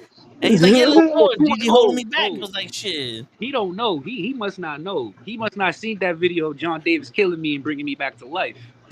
Oh shit! And I didn't need to take my shirt off for that to happen. Yo, don't mess with that dude, bro. John Davis is for real. Go ask Joe Kid to see the footage of what happened during it was like the 6th anniversary show. The 6th anniversary show. That was out in Jersey. Tried to break up a fight. Yeah, yeah. John Davis, you talk about you want to take off your shirt. He'll take it off for you. Let me ask you: was that your fault though? Shouldn't you know better? Yeah. Well, wouldn't you know better than to try to break up a fight with them? I would have let them fight. That's not my problem. That looks like a dumb problem. It was like I was assigned a job that I didn't want to do, Nope. And it's I like quit. something Sorry. happened that was above my pay grade, and then I made a move See? that was above my pay grade, and then I See? suffered the consequences that was above my pay grade. See, that's why you with me, because we don't make those kind of mistakes Yeah. together. Exactly. The way you overzealous one of the groups, so you gotta rein me in sometimes, so I won't kill myself. the way you break up a fight like that is you just yell out, and that's it. You did your job. No, that's how I was screaming when he started attacking me. Yeah, that was the same sound he made. That was me. What can I say? Don't hit me like that. Damn. All of a I sudden, was just saying, bam, fuck around and found out. all I'm gonna say is that's the back of my spine. Word. Yo, point at Ray next time. What the fuck I do? See, damn. Shots. Damn, You gonna get it. You gotta get it. Not to sit next to it next time you see John Davis and O'Shea. You knew who not to sit next to now. Damn. Oh, he don't have a choice. No, I'm cool with John Davis though. I had him on the podcast. Not when I'm done with him. We good. Last time I checked, Federated is all. We good. That's why I got the red shades. We good. We good. We peachy now. All of a sudden, he's federated. He federated. Listen. Yeah, you see that? Listen. There's something a little bit more important to you than Federated, right? What about? There's a certain King of Scotland that I have my eye on, and that Kane Industries over there. Oh, so you watching this? Huh? No, not yeah. Just the King over there. Oh, just the King of Just the Scots. King. Just the King of Yeah, Scots. Just the King of Scots. I personally think that he needs new representation. You know, him. I think he needs a new team and a new manager to run with. And you can tell your boy King that. Well, then we'll have to see about that. We'll have to see about that. If you, I'm just saying. First down. I gotta tell people, I gotta give a little bit. We on the podcast, right? I gotta give a little bit of an inside. Who I got my eye on. Who else is in my radar? I see. Oh, yeah. Let me know, right, coach. He gonna bully his way onto your show and take your people. No. He'll come on the show. It's all good. We're gonna have him on the show. He's not taking KJ away from us though. No. Listen, maybe I think I need space for a podcast host too. Oh, okay. Maybe he's not the only member that I pull away from Kane Industries. In my opinion, I feel bad because y'all got to be all under one person's name. Like that's my stuff. I let my people be their people. Showalter LLC is just me. Those are good guys. Our Golden Glovers are still at the end of the day. Maybe we get to be. But we're still on LLC Banneker. You know what I'm saying? Right. But you don't have to deal with being under. Nobody says anything. It should be. Why is it not Raymond Sanchez Industries? Like, word. You important part of that team. He's like Disney, and we're like ESPN. We under Disney, but we still ESPN on our own. Yeah. Word. I have to put the glasses on because the future with Bobby look bright. It really do. It's the white tea, bright. We're gonna have to have some combos after this. We're gonna have to have some combos. I might need to talk about a trade after this. Listen, slide in. I don't know who you traded for, but slide into the slide into the. I was trying to talk some baseball terms. It's all good. Slide into the DMs. Make sure you write to Bobby Showalter and not Golden Glovers, because I don't pay attention to both. There's too much going on. I try my best. Introduce yourself, because he may not recognize your Instagram. Oh no, I know exactly who he is. I pay attention. I listen to the podcast. He got some of my people on. He got some of my friends on. I listen. I gotta listen to wrestling podcasts, and Peter Rosenberg is fucking boring as shit. My man's got his head so far up WWE's asshole. It's fucking amazing. No. But anyways, he getting that check though, so it's like. Hey, no, yeah, for sure. But before that, it was the same thing. I'm talking about like 4 years ago before he even started this. I was just listening to his podcast. He was trying to get the check. That's what he was like. Yo, I'm gonna do this till they call me. Now they called him, and now it's even worse. Yeah. My man's like one of 5 Brie Bella and Nikki Bella fans. Like, damn. Yo. Now we need to find out the other 4. Yeah. Hey, somebody's out there. Somebody. They recruited one in Bangladesh and shit. Yeah. There's one that still dresses like them, and she's like 30 years old. Word. You know, Nikki Bella's doctor got to be a fan of them because you know he did a good job there. It's crazy that Brie Bella was the better wrestler. She got no love. Yeah, it's because her sister want to make enhancements. Like, yeah, that's because Nikki was with Cena and Brie was with Brian. See, Brie needs to show up in AEW. I bet you she get a push there. That's true, but you know what can she do in 3 minutes? That get squashed. I don't know. I mean, what she that's the problem with AEW is like we got all the WWE people, but they're all Ruby Soho. Yeah, they're here to do nothing. They got to call me and pay me to take care of creative. There you go. And I'll take care of it, and I'll put everything where it needs to belong, and I can do it from my computer. I don't have to go nowhere. That's it. I'm not going to Florida. Sorry, you can't convince me to go to Florida. He want to work with A still. Yeah, it's not happening. Speaking of that, I'd like to ask a question of y'all fantasy booking. Y'all, reaching the pinnacle of your career. Like, tell us your story. How do you see? Like, what do you see you guys doing when the tag team titles of WrestleMania, win the world title? What's your fantasy dream right now for your high spot of your career? Me right now is I don't care where I go, if that makes sense. I don't care about the bright lights. For me personally, I just want a Saturday. I just want to be able that I can wrestle. So right now, I just want to wrestle in my entire family. Honestly, that's just my pinnacle of just getting everybody who's ever been there for me, supported, just anything. I want to show each and every one of them exactly what I was talking about since I was such a little kid. I feel like that'll be the pinnacle. I can, get everything else when I get it. I don't care about that. I want that moment, to be with my entire family. That'll be right there. Okay. I mean, with me, honestly, it's just being able to just be able to do this full time. Yes, that's my pinnacle. Just know that I'll have the freedom to wrestle full time, and I don't have to go work at corporate. What it was this thing.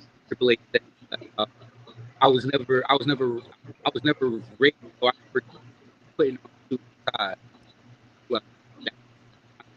So it's like I'll wherever I go, I'll be back. So if that's wrestling Saturdays, Mondays, Tuesdays, Wednesdays, Fridays, it's whatever. If opportunity there to for me and the so we need no opportunity. No situation looked over more than the all blessed. If that means going to Impact or going to Ring of Honor, doing tours in Japan or Mexico, whatever. Okay. Now I'm successful at this business. That's y'all guys are being real modest on us. But go ahead, Bobby, tell us the truth. So I see myself as the next Paul Heyman, and Bobby Heenan had a child, and that's me. Nah. Yeah.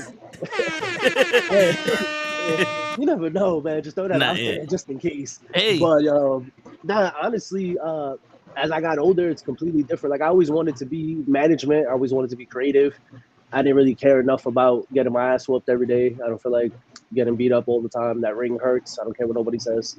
But now that I'm older, I kind of make as much money as I can and keep working with the indie scene, man. Keep working with the independents, especially in the East Coast, in New York and New Jersey.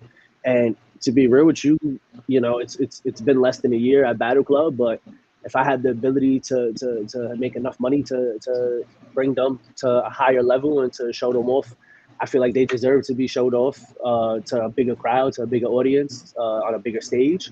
So that's something I would love to do. Honestly, even run my own promotion at some point.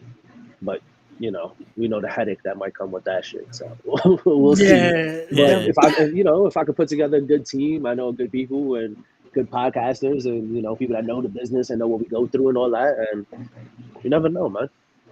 Got you. But let me ask you this, Bobby, because again, I've talked to Landon, I've talked to Bam here. I want to know for your end of it. Again, I get you have the managerial expertise here. You got the presentation, all that. Has being in that ring though ever been in your thought process? Oh yeah, having to do the dirty work on your own in there. Every time I stand by the ring and watch them wrestle, every time we come through those curtains and the people, you know, the people are not cheering for me, they're cheering for them. The guys that are in there putting on the show, putting on the performance. And that feeling is enough to want to be in there. And starting the training, you know, right now I have a bad back, so I'm dealing with a back spasm that's keeping me from being physical as much as possible. But to get in that ring, and even if I wrestle one time just in front of nobody, I really don't care. I told Landon before, you know, he started this tag team that if I ever do it, it'd be one-on-one, me and him. And I don't care if nobody's there, just for the fuck of it, just to say I did it that one time, because it's just that feeling. It's honestly, I don't think there's anything else like it. You know, I've seen other sports, I've played other sports, I've done other things, but nothing like wrestling, man. Nothing where you get that feeling when you come out in front of that crowd, whether they boo you, whether they cheer you, whether they don't even know you, but just coming out in front of people and people paying to technically watch you wrestle and watch you do your thing and do your job. Nothing's like that. No, there's no better feeling than that. I remember Bobby's first time coming back behind the curtain, and I remember telling him, like, you feel that, right? Like that's what we're chasing. That high, that adrenaline rush. That's like, you know, him being so nervous beforehand. I'm like, we're good. All of us are good. And trust me, as soon as we got out there, as soon as we did what Golden Gloves do, we came back and everything was fine. And, you know, just that's what we look forward to. You know, I don't care if there's 50 people, 10 people, 1,000 people, 100. I don't care. I'm going to go balls to the wall and give them the match that I'm supposed to give them, or do whatever it is I'm supposed to do. Because at the end of the day, my job is to sacrifice my body for their entertainment, and that's what I will do at the end of the day, no matter what. And I love doing it. And call me a psychopath, I love doing it. I love bumping. I love being in there. It's a fight, you know. Let's get dirty. Let's hit. Let's make some noise. But then let's be safe, you know. As long as we can get all of those aspects, we're gonna make money, and I can't wait for that. So when y'all out there, what's the most exciting thing for y'all? Like getting the crowd, you know, to wild, or like hitting that move, or doing something crazy, or like what's that one thing that makes y'all go, all right, we got him? Usually for me, my girlfriend, she thinks she can tell whether I'm hurt or not. So the more I can take a move and make it seem like I'm really hurt, but not like because like she calls me dramatic. So it's like she'll see me, she'll be like, okay, I know you're fine because you oversound. Like she calls me Zenga because I throw my body around. I don't care. But like whenever, I think it was my first time taking a brain buster, she's like, oh my god, I really think you are you good? Are you okay? I'm like, yeah, I'm fine. Like that was the safest bump I took. Like, yeah, I'm good. She's like, it looked like you died. I'm like, great. So for me, that's what I'm chasing. I want to make her as scared as possible. Same thing with my mom. Like my mom has only seen me wrestle once, so like I kind of want to tell her, you know, just surprise her one time with a match and just have a bloodbath. I feel like that'll be the the most funniest thing that I can possibly do to her. Oh, wait, and like have her, let me have understand this. Hold on, you want to invite your mom to one of your first matches, and it's like I'm not gonna say death match, but we're just gonna throw that death match, but just bloody death match in her opinion. He's leaving. Yes, I want her and then I want her sitting front row and like deathmatch purposes have a guy like light to my forehead in front of her. Like I would love that. How old is your climb up the barricade and just looked at your mom, just seen you bleed? She's over 70. I don't think that's a great idea. Then you take the blood off your forehead and put a heart on her cheek. Yeah, I write like, or even if he's bleeding, I write like I heart mom, like with his blood on my chest. Nice. That'd be nice. Right. That'd be nice for her. I'm gonna have to be there for that because I can't right, let you mom. match by yourself. Right, I mom. You almost I'm came not off in the taking ring and then she kills you in the back. Listen, at the end of the day, she's gotten that and then some, which is why I say she deserves it. You know, I can't. You know, that's my mom. I'm not putting hands on my mom. You know, obviously, but to give her a little heart attack, let me show her that her baby's hurt. You know, and that's my like revenge. You know, I just want y'all to know that I am not part of this, and I do not co-sign on this. Just in case his mother comes after me, it's not my fault. So Walter LLC is not responsible.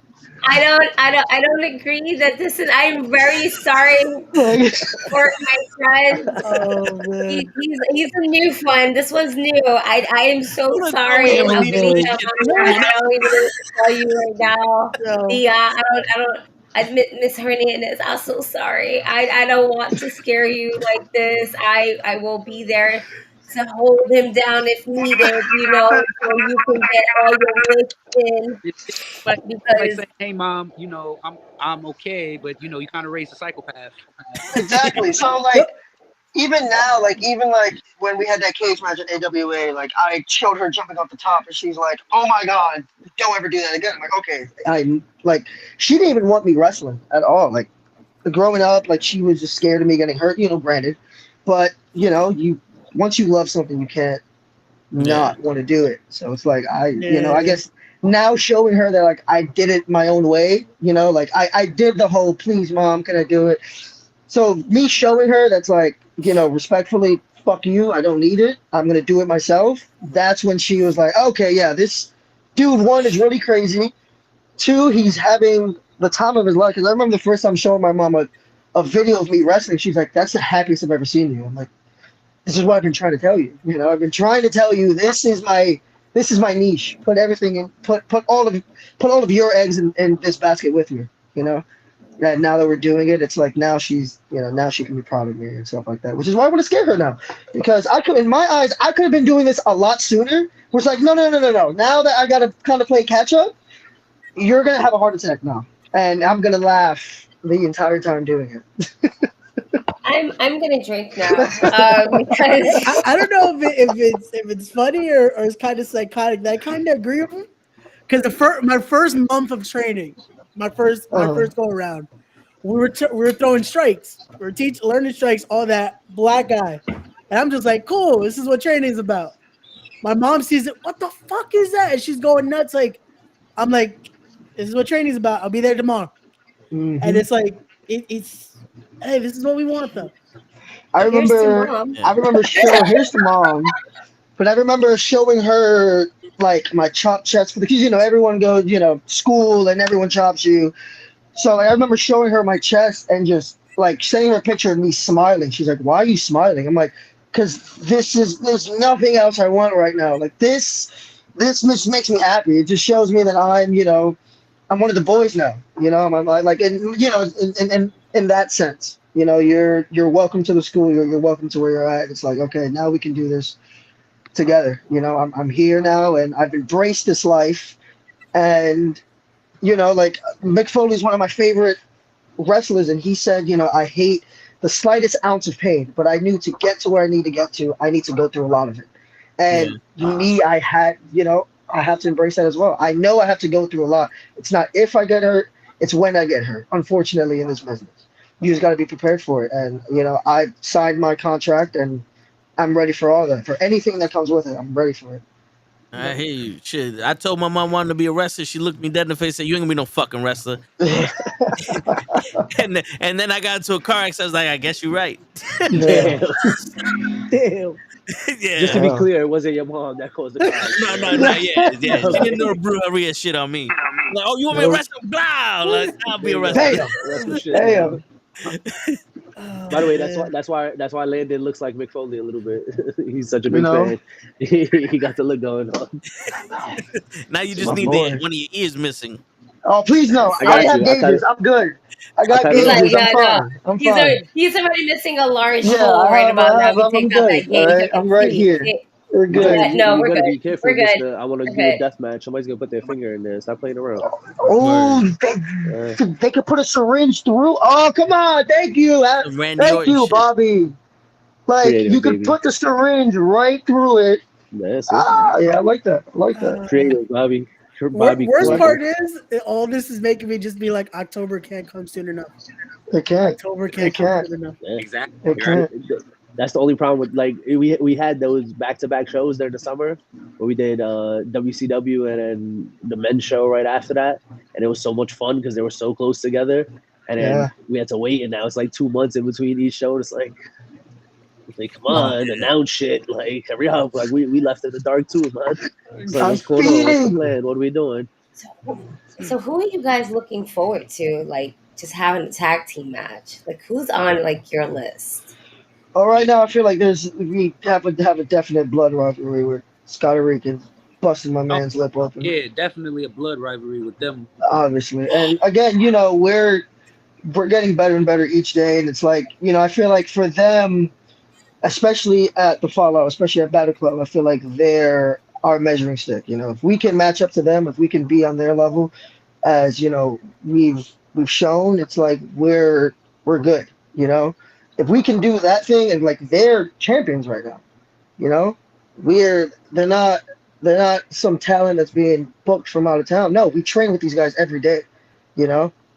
I see these guys getting better and better, and I'm so proud of the work that they're doing. But at the end of the day, it makes me even hungrier because I see it right there now. It's not so far away anymore. It's right in front of me, and that's what I love. That's what I can't wait for, and the long-lasting rivalry that we're gonna have. Like Heath Ledger said to Batman at the end of Dark Knight. You and I are destined to do this forever, and I can't wait to do this forever with them. Exactly. But it's like not to take away from all the other teams that and all the other teams that could be about. There's a couple of teams that I see that are not like legit full-fledged tag teams that I definitely want to see how we compare when they put their powers together. Honestly, outside of Battle Club, Fallout, there's a lot of teams that I see that we've seen on our radar that feel like put our hands outside that we put with like we want to go against those. We want to go against those two. We want to go against Auntie and Marquise and Wolf or Tyree Taylor and Prolific. We want to go against all of them in the East Coast, in the best tag teams in the Northeast Coast, all those teams, not just Battle Club and Fallout, but everybody. Bring one, bring all. Honestly, anybody really at this point. So I'm glad my guys are media trained and know what to say and know how to be respectful. But this podcast wouldn't be this podcast unless somebody says something that they really felt. And to be real, the Scotty Ricans are the top tag team in Battle Club Pro right now. The only other people are probably the main event just because of their star power. And they have something that they want, that the Glovers want, and those tag titles. They're going to get better and better each and every day that goes by, each and every training that goes by, each and every gym session that goes by, when they watch what they eat, when they sleep and they think about wrestling, and when they wake up and they think about wrestling, and when they're at their shoot job and they think about wrestling. They have something that we want, and it's time for the new era to step in. They've been doing this for a while. Everybody loves them. But I think it's time for a new, younger look to take over. Golden era. It's honestly, it's only going to be a matter of time before we face them again and win the ring with them this time. And it's not going to be the same as last time. It's not going to be the same result. And it's not going to be the same match. They're going to be better wrestlers. I just hope they can keep up this time. You honestly asked me, I feel like it's plotting on you.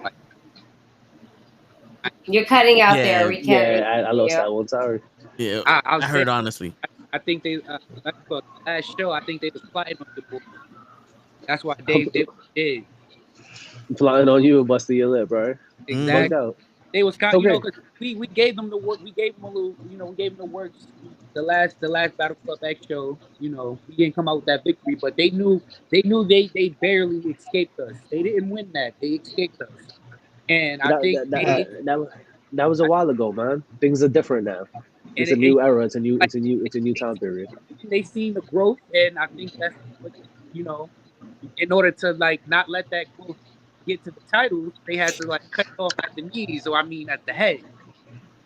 So look at it like this. What number match was that with the Scotty Ricans? 4th, 5th as a tag team. Yeah, and look how close we got to beating a tag team that's been doing this for more than a year now, right? And at the end of the day, bro, my shoulder came up. Look at the footage. My shoulder came up before 3. Ref ain't see it. That's not my fault. Who's the ref? Who was it? Was it Shin or Steve? Was it Shin? Because I don't think Shin knows how to count to 3. He don't. 1, 2, 3, 4. Why are you picking on this shit? Yo, Toby started following everybody. Because Toe Tags is a Glover's fan. Bro, he's your bald brother, bro. Shit. Doesn't matter. My man, he's your BB. He always counts too slow. Bro. When Cosmic's out there and she's trying to pin, he's like 1, 2. No, he and then he gets out the ring. He says, "Hey, Gigi, how you doing?" And then he says this. He told me to go fuck myself once. Nah, man. See, and after all that, maybe, but right, shit, yep. And T-Pain, not the real T-Pain, the one that looked like him at that show. I got my eye on you, motherfucker. You think I won't fuck you up? Talking all that shit. You said, "Baby girl, what's your name?" Yeah, I don't know what he looked like. T-Pain. Him and his boys. They could get it. Shit. But but are you guys prepared for Jody Lee? Because she's the, she's their manager, and that's not a problem. I take care of Jody Lee. That's not a problem. Okay. Bobby, initiate Jody Lee protocol. Listen, I'll take care of that. Brian Baum is not going to be there to help her. AJ is not going to be there to help her. They're going to be in the back taking care of themselves, dealing with their own problems, dealing with their own issues. And she's going to be there by herself, and she's going to have to pay attention to me and watch me and make sure that she knows that I'm always one step ahead. I'm always thinking about what's next. And that's why I'm always ready. We know the position. Jody Lee, if you watch this, I do not co-sign with this. I'm just here as a podcaster. We just asking the question. Ma'am, it's Jody fucking Lee. Hold on. Come on now. She finds a way. You know she finds a way. When she's in the ring, that's great. She's great. She wrestles. She does her thing. She's badass. She knows what she's doing. They know. We talked about having the trios with the Glovers and Jody. So it's all love when it comes to her in the ring. But when it comes to being a manager, we're not on the same level. That's a different story. That's a different thing. I'm not dealing with it. Wrestling, she got it. She can wrestle. I have to find somebody to take care of her on the wrestling side. I got a couple of people for that too. But in the manager side, that's me. I got that one. Nobody else could touch me. That's me by myself. Bing. That's why he's the manager. Word. All I'm saying, he's saying some facts. You know what? Let's touch on this, because you did say something earlier that kind of really caught my attention. Where it's there's not that many managers. Mm-hmm. There's a lot of tag teams, but not a manager along with the tag team or even with the single act. Right. You have Mr. Martinez, right? Right. He is not favored. But man, I gotta love me some Mr. Martinez. Oh yeah, for sure.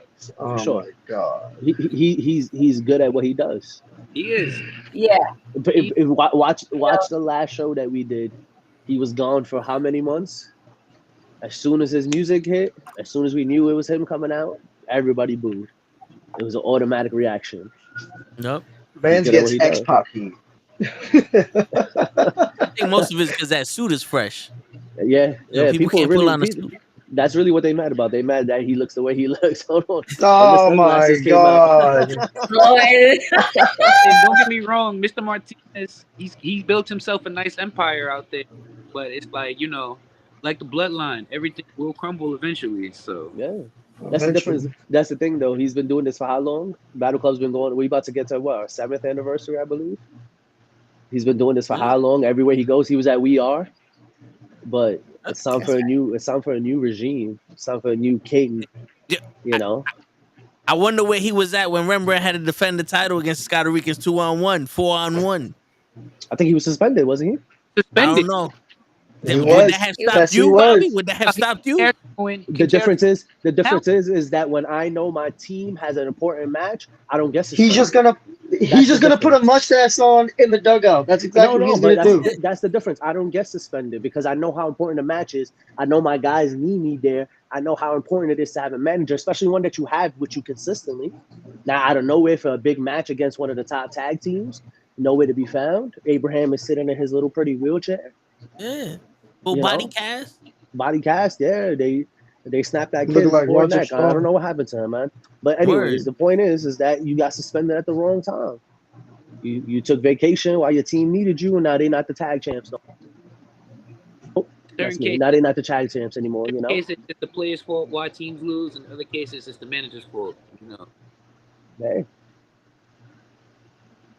It be like that sometimes, unfortunately. But we don't gotta worry about that. We got Bobby. And their failures is something we learn to grow from, so we know not to do it ourselves. Yeah. Word. They pay attention to every wrestler, what every wrestler does, their moveset, how they work, how hard they work, how hard they train. And I do the same thing with management. I pay attention to every manager, to every commentator, to everybody that is in the business doing what they're doing. I pay attention to, and I watch and I learn from those who I need to learn from, and I do my best to be better than everybody else. What's the point if you're not going to try? You know? I'm just wasting my time if I'm not giving it my all and I'm not trying my best to be the next name, the next star. You know? Shit, that might be one of the tips of the day. I gotta write that shit down. There you go. There you go. There you go. You know, let's speak about managers. Besides yourself. Okay.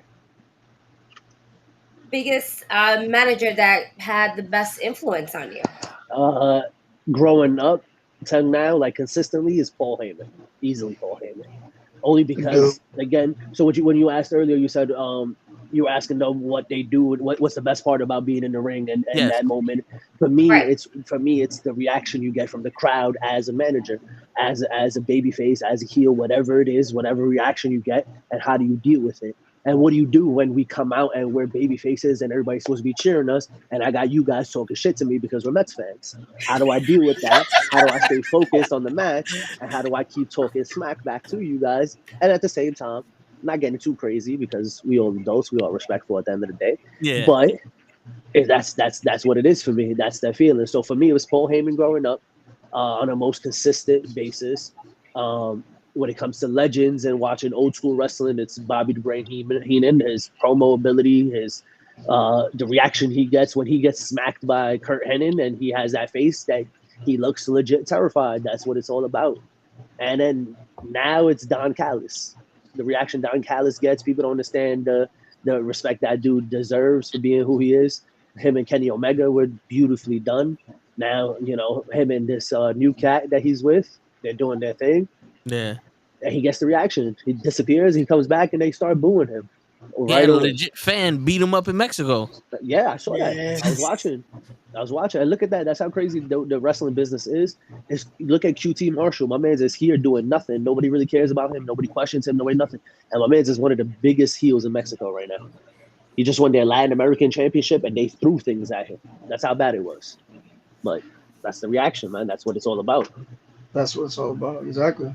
At the end of the day, we're painting a picture on that canvas, and our bodies are the paint. You know, our emotion. You know, you tell that story that you want to get out to them, whether you want them to hate you, whether you want them to love you, whatever you want. You have to do that with here. Everything, your mouth, your vocals, your facials, everything. You know, that moment, like Bobby said, like as soon as we get them here in the palm of my hand, in the palm of our hands, I know what every little word you're gonna live on. that's it. That's it. Because at the end of the day, we're just gonna feed off of that. You know, that's how they're gonna. That's gonna pump us up to give you even more. Like it's like it's kind of baffling to a degree because it's just like it's crazy when you see it. It's like, yo, what I'm doing has you entertained to the point where you don't know if you like me as a character or as an individual.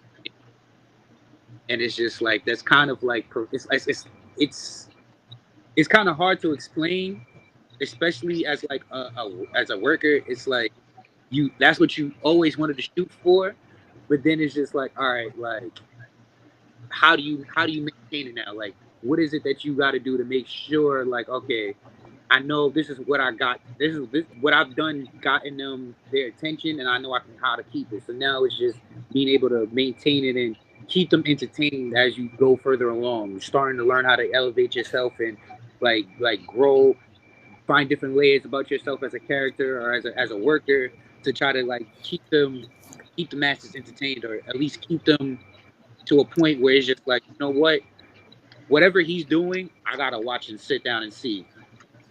Like, yeah, that's just something that it's like a drug. You can't really explain it, but it's kind of addicting to a degree. Yeah. Do you guys use outside influences to create your persona, to grow your personas? Oh yeah. I know you guys got baseball, but like, you know, do you sit down, like you sitting down eating breakfast and you see some kid wearing some shit acting, he's like, yo, hold on, wait, you know, so I can do that. You know, that's just an example. But like, you know, do you look for outside shit or? Me, I work at a middle school, so like the kids know that I'm a wrestler. They know what I'm trying to do. So like, I'll show them, hey, do you think this is cool? Do you think? Whatever their reaction is, like, yo, that's freaking awesome. Or it's like, oh, Landon, that was kind of, or like Landon, that was kind of trash. You know, like that was garbage. I try to get that niche from them, and then just seeing whatever like cool thing they're doing, like. You know, like kids are dumb, but like unfortunately, like that's the culture we're gonna. You know, when they grow up with whatever they want or whatever they think is cool, is what they're gonna like. You know, I remember I was watching I was their age watching wrestling, so I'm like, what do you think is cool? Well, what's gonna drag you in? You know, and just trying to be more relatable to them is what I try to do. You know, bring some of their pop culture references like lickety split, you know, and all that. Bring it over, you know, and try full to, circle, you know, and just try to fit that in. That's coming out in the next promo. Someone got to bring up. And I want some royalties for that. I got you. I'll cut the promo. I'll say the words, and then when I turn around, they'll have your logos on the back. That's it. That's all I need. As far as like with like outside it's like you think about it, like, yo, we're in New York City. Like New York City in itself is a character, which is like trying to bring in like different aspects of like our culture, especially here in the city, like wrestling stuff. Like everybody knows when you hear that's not just, you know, need to react to the same. So ain't nobody, I don't see nobody in wrestling doing that. So it's just like, you know what? We're New Yorkers. Everybody knows we're New Yorkers. That's the New York chant. That's the New York call.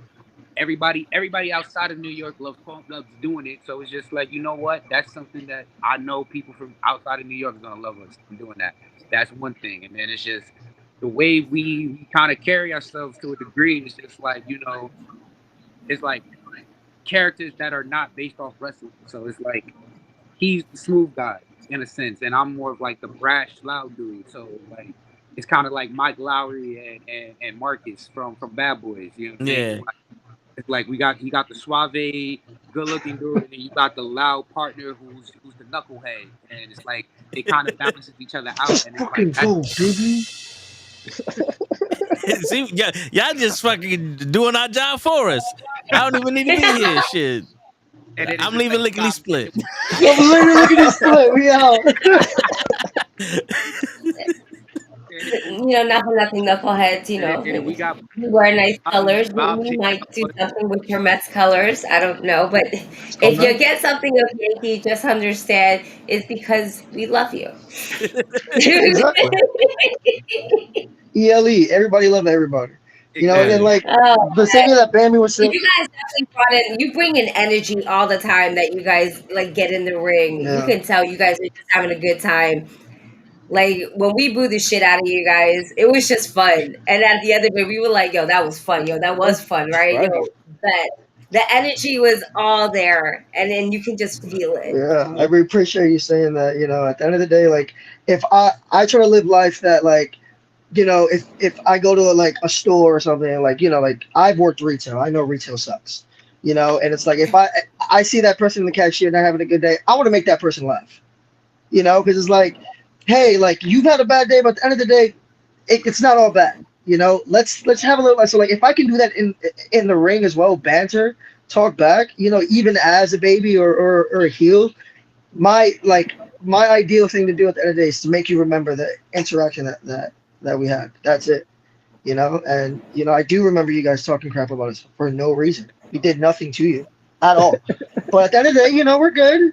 And now they're the number one Golden Glover fans. Right? Exactly. Shit. Exactly. You guys went through the fire and you succeeded, and you've been baptized now. Everybody gets you see, but also like that's how before we even To be started fair, the podcast. okay, you guys can be as loud as you want. Y'all can say whatever you want, and I normally supervise these things. I really do, because sometimes I have my kid and then I have Toe, and my kid is more well behaved than Toe, and then it's like I have to tell this man, please keep your shirt on. Please do not get in the ring. Sit the fuck down. You're not getting in the ring. And I'm saying, no, we're not doing that. Chance, he starts chanting, and I was like, nope, that's the wrong one. You don't say not him. You're right. Shit. You know, You just kick around the Met fan because you're just. We are not trying to get killed out here in these streets. Trying to start a Backstreet Boys song on Friday. Listen. Oh no, she made a mistake, man. You told the wrong person who the hype guy is. Now I know exactly who to aim for when I'm coming out next time. I know exactly who to look for in the crowd. I know exactly. I'm like, yeah, take that shirt off, take it off, take it off. That's it. And then you take it off. You say Golden Glovers on the front. Nah, we just give him the experience he wants to just let everybody get on the Shit. I'm gonna get gold pink to color you in. No, but Joe did say you guys can say whatever you want, and then I'm like, oh shit, Kenny, you got fucked. Joe gave them permission. We're done. We can't do nothing. You gotta keep us on our tippy toes, man. That's the point. We need to get you guys at every taping. That's what I feel. We need you guys there at every show. I think it makes a differse. I think we put on a better show with people there, and I think that get us excited. You know, I get excited. It's fun watching you guys, watching everybody. You know, and it's great because you know we've been sponsoring with Battle Club for like going on for like what last year, 2 years now. This is our second year. Going on, 2 years. So it's always great to kind of like go to these events and go to these shows and watch how everyone just progresses. Right. You know, to the next one. And then we get, you know, wonderful people like Mia Ying coming in. Mm-hmm. You know, you have Willow Nightingale that came from there. Now she's in AEW. You know, I'm always a big fan of women wrestling, and I love the fact that we have someone like Sammy Chaos who pretty much has like a Money in the Bank contract, ready to go for any title, whether it be woman or man, and she's taken some guys out. Yeah. And you know the best part. My personal opinion to you guys, and it's just my opinion. I think that you guys should never piss off Sammy. Oh, it's too late. Listen. No. That's too late. I don't think that. I see that. Sammy's corner is looking very, very empty, and I think now that she has this very important, you know, opportunity, I think she should have somebody like me in her corner, who can make sure that at the end of the night, she don't need the help. Like Sammy needs help, you know, beating anybody up, but we can make sure that she walks out with whatever title she feels like walking out, because who's gonna stop her at the end of the day? She'll just take it at this point. And I just so happen to think that she's a huge fan of the show, so she might be seeing this at one point or another. So you know, I talk business with her too. She's somebody I keep my eye on.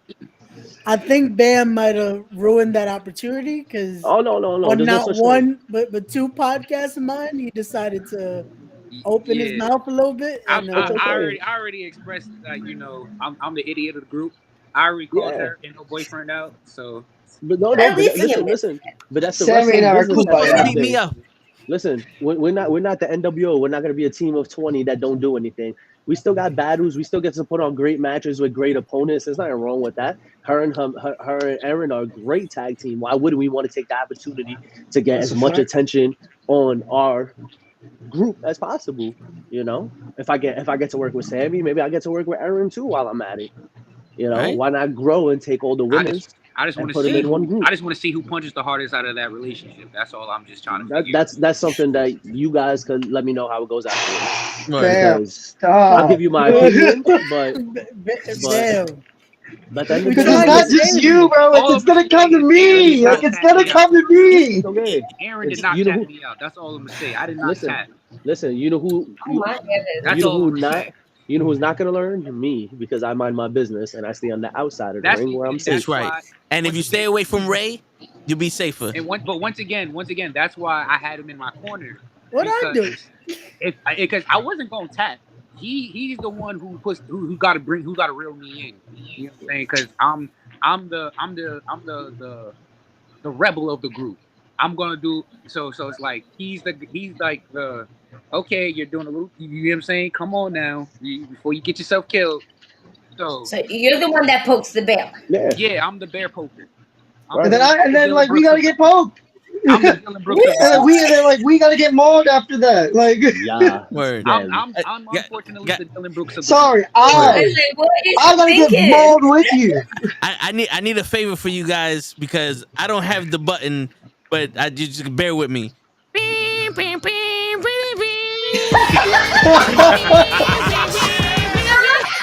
Surprise, y'all thought I was on. Can you do me a big favor and take that shit off your chest, please? Oh shit! Nah, I heard there was some Boston fan. Fuck that. Nah, Boston. Met fans, baby, die hard. METS. He got them pinstripes on. Oh, he got the pinstripes on disgusting mode, bro. We got another one. Yo, Faha, you a hater. Yeah, for real. How the fuck you messaged us a minute ago? Like, you got no patience, my nigga? We're doing a show. There's 7 of us here. And you want us to instantly watch you as soon as you put your shit in here, Faha? 7? I tell you what, Faha. We're on 6 different fucking channels. So do me a favor. Follow us on Kick and then go fuck yourself. And then enjoy the rest of the show. Fuck out of here. All right. We acknowledge you now, motherfucker. We acknowledge you now. We acknowledge you now. The horns. I acknowledge the horns. We tell all of our followers to go fuck. Wait. Landon. Somebody just broke into his house. What happened? No, I said fumble. Sorry, I'm a big. You still watching? Eagles are playing right now. Oh shit, my bad. You all good, bro? You interrupted his football game with a podcast. Come on, man. Word shit. Good luck, though. I don't need luck. Oh, it's prime time. It's prime time. Yo, Bam was talking mad shit about the Yankees. I'm not saying nothing. Listen, but he might have to put you to a table. My stage even looked different. I took everything off that's not Yankees. I made sure everything looked proper. That's true. He had a show now. Are y'all old enough to know The Last Dragon? Oh, yes. Right. We got one yes. No, I don't think I am. You don't know Bruce Leroy and Show Enough? Yeah. Oh, Bruce Lee. Yeah, okay. Everybody knows Bruce Leroy, though. I knew Bruce Leroy before Bruce Leroy. I was not so Show Enough. I knew what we were talking about. Yeah. He had the picture Show Enough behind him, but he took that shit down. I took that shit down. I need anything Yankee Appreciate you, up on the wall. We ready for war now. Throw that shit in the garbage where it belongs. I like my garbage. Listen, so do we. Again, so do we. The fact that I'm still supporting this disgrace of a franchise is appalling to me. No. What are you talking about? Oh, I was talking about my Mets. My Eagles. My Eagles are a whole different thing. That's the only thing doing that thing right now. That's the only thing I got going for me is my Eagles. I got the New York Yankees. I'm satisfied. Go women's sports. Fuck I did everyone. have the Jets, and then we just lost Aaron Rodgers, so I'm kind of. Oh man. They just put on the video for the game. They just said that his surgery went well or whatever it is. Yeah. He's about to go lay down on the beach and get he's about to go sit in that little dark retreat again for the next 6 months. He'll be bro, back he's gonna help Zach tomorrow. Wilson so much. He's gonna help Zach. I'm telling you, he's in the mode. We know what that health retreat was all about. In the dark. What are you doing in the dark? Smoking. That's it. What else can you do? Ayahuasca. He's doing ayahuasca in the dark. Leave him alone. If that's what he do to get himself right, then that's what he do. Yeah, that's why he tore his ACL. Good job. Yeah, I was gonna say it didn't work. It didn't really work. Wasn't his ACL, his Achilles. It's ACL will be next year when he comes back. It was his Achilles. To the other foot.